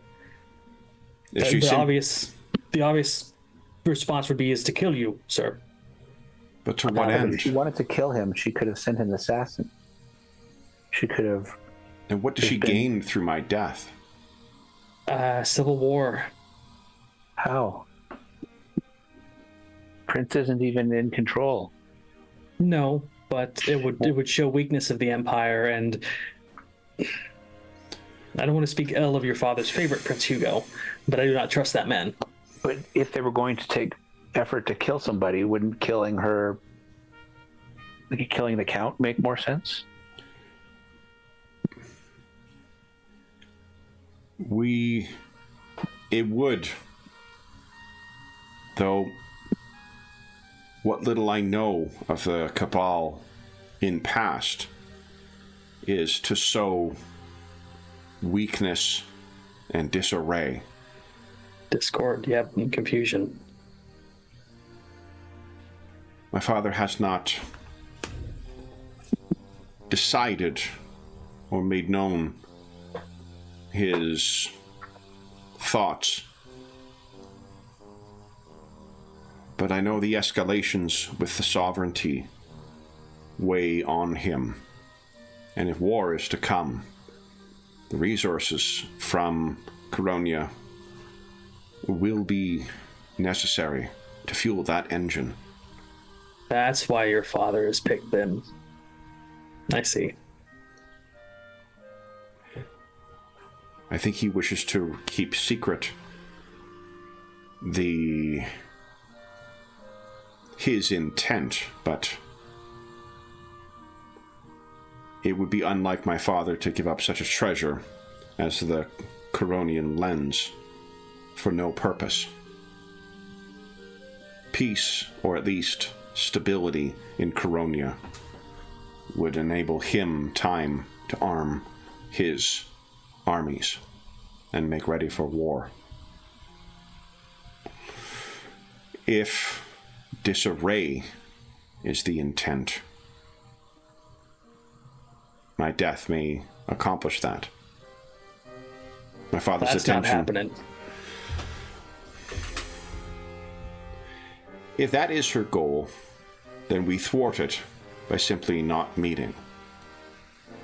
If that is her intent, not meeting will just delay her plans. Why? What if it's the opposite? What if she speaks true and she has information that will benefit you and help keep you safe?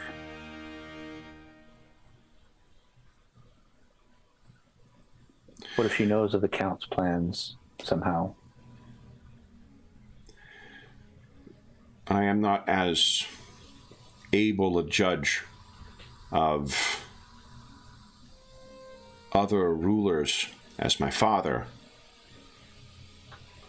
but even I can see that Count Marcus is a large enough fool and is ambitious enough to think that he might gain some advantage leading.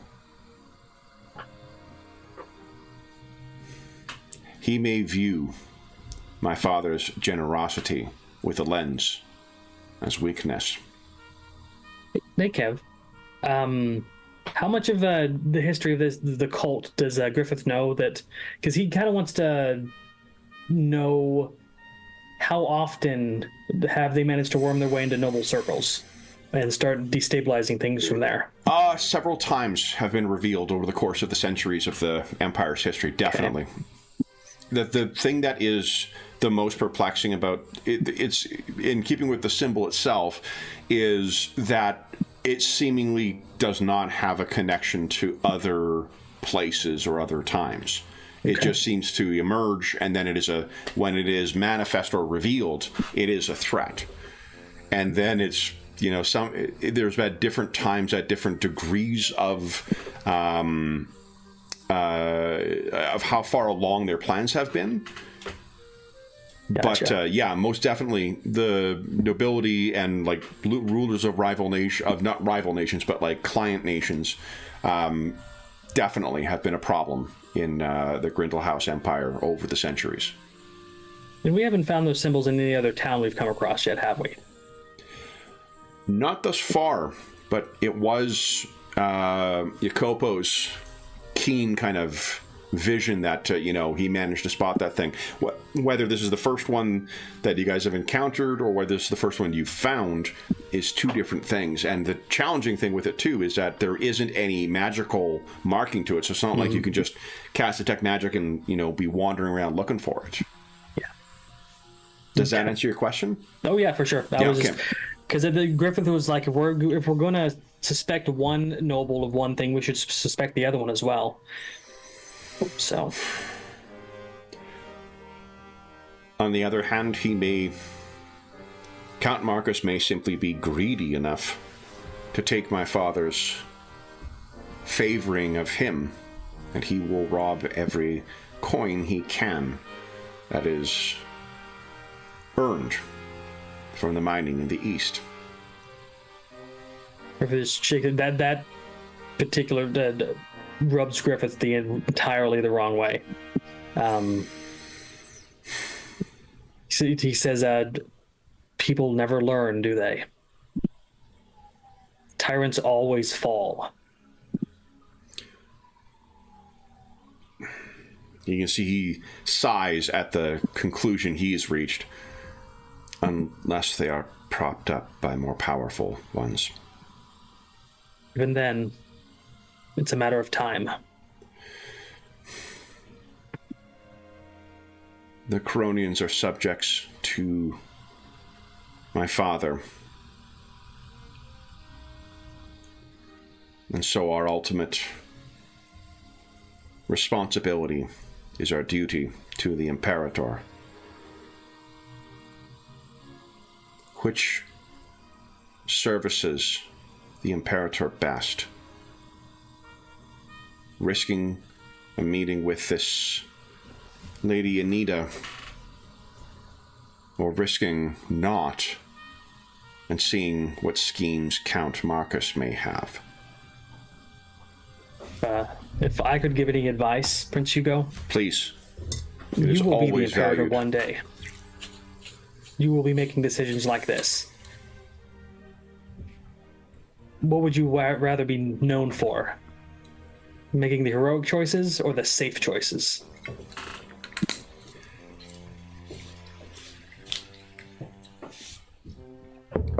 My own safety, I am not.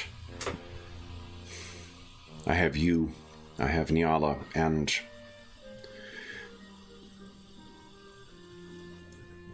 the Coronians may not care for it, but I have one more ally with us as well. Well, then it seems this is settled. What I am concerned with is what is best for my subjects, my future subjects, including those in Coronia. Let us consider not what is to be gained, but what is to be lost. If I'm wrong, and Lady Anita wishes ill, could we safely escape their trap? I'm sure you could. And if I am wrong, and Count Marcus wishes ill of me, will we escape that? That would be harder.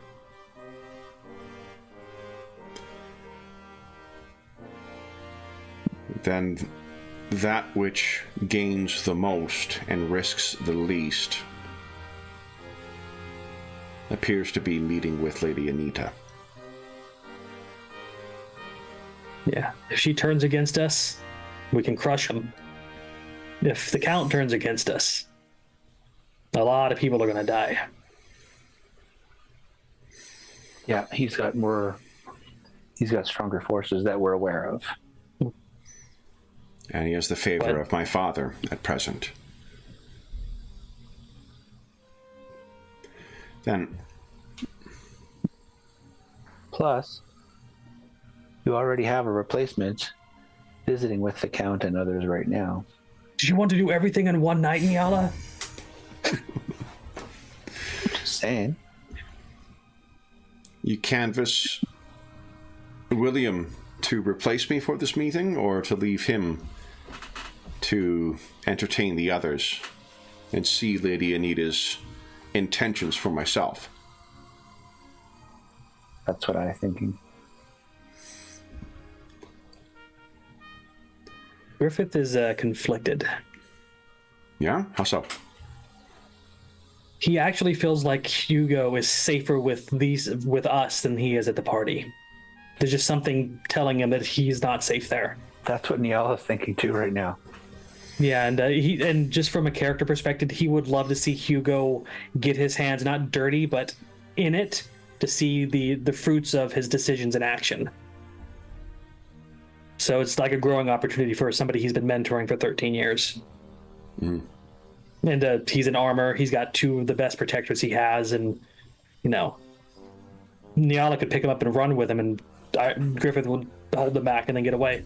So, Well, and out of character, Jeff is able to make the next session. And so I think he's just gonna ignore the stay out of here. And Victor's been in disguise as a that's member what he of the meant. Imperial Guard. That's what he meant. This I was entire wondering who the time. other one was. Yeah.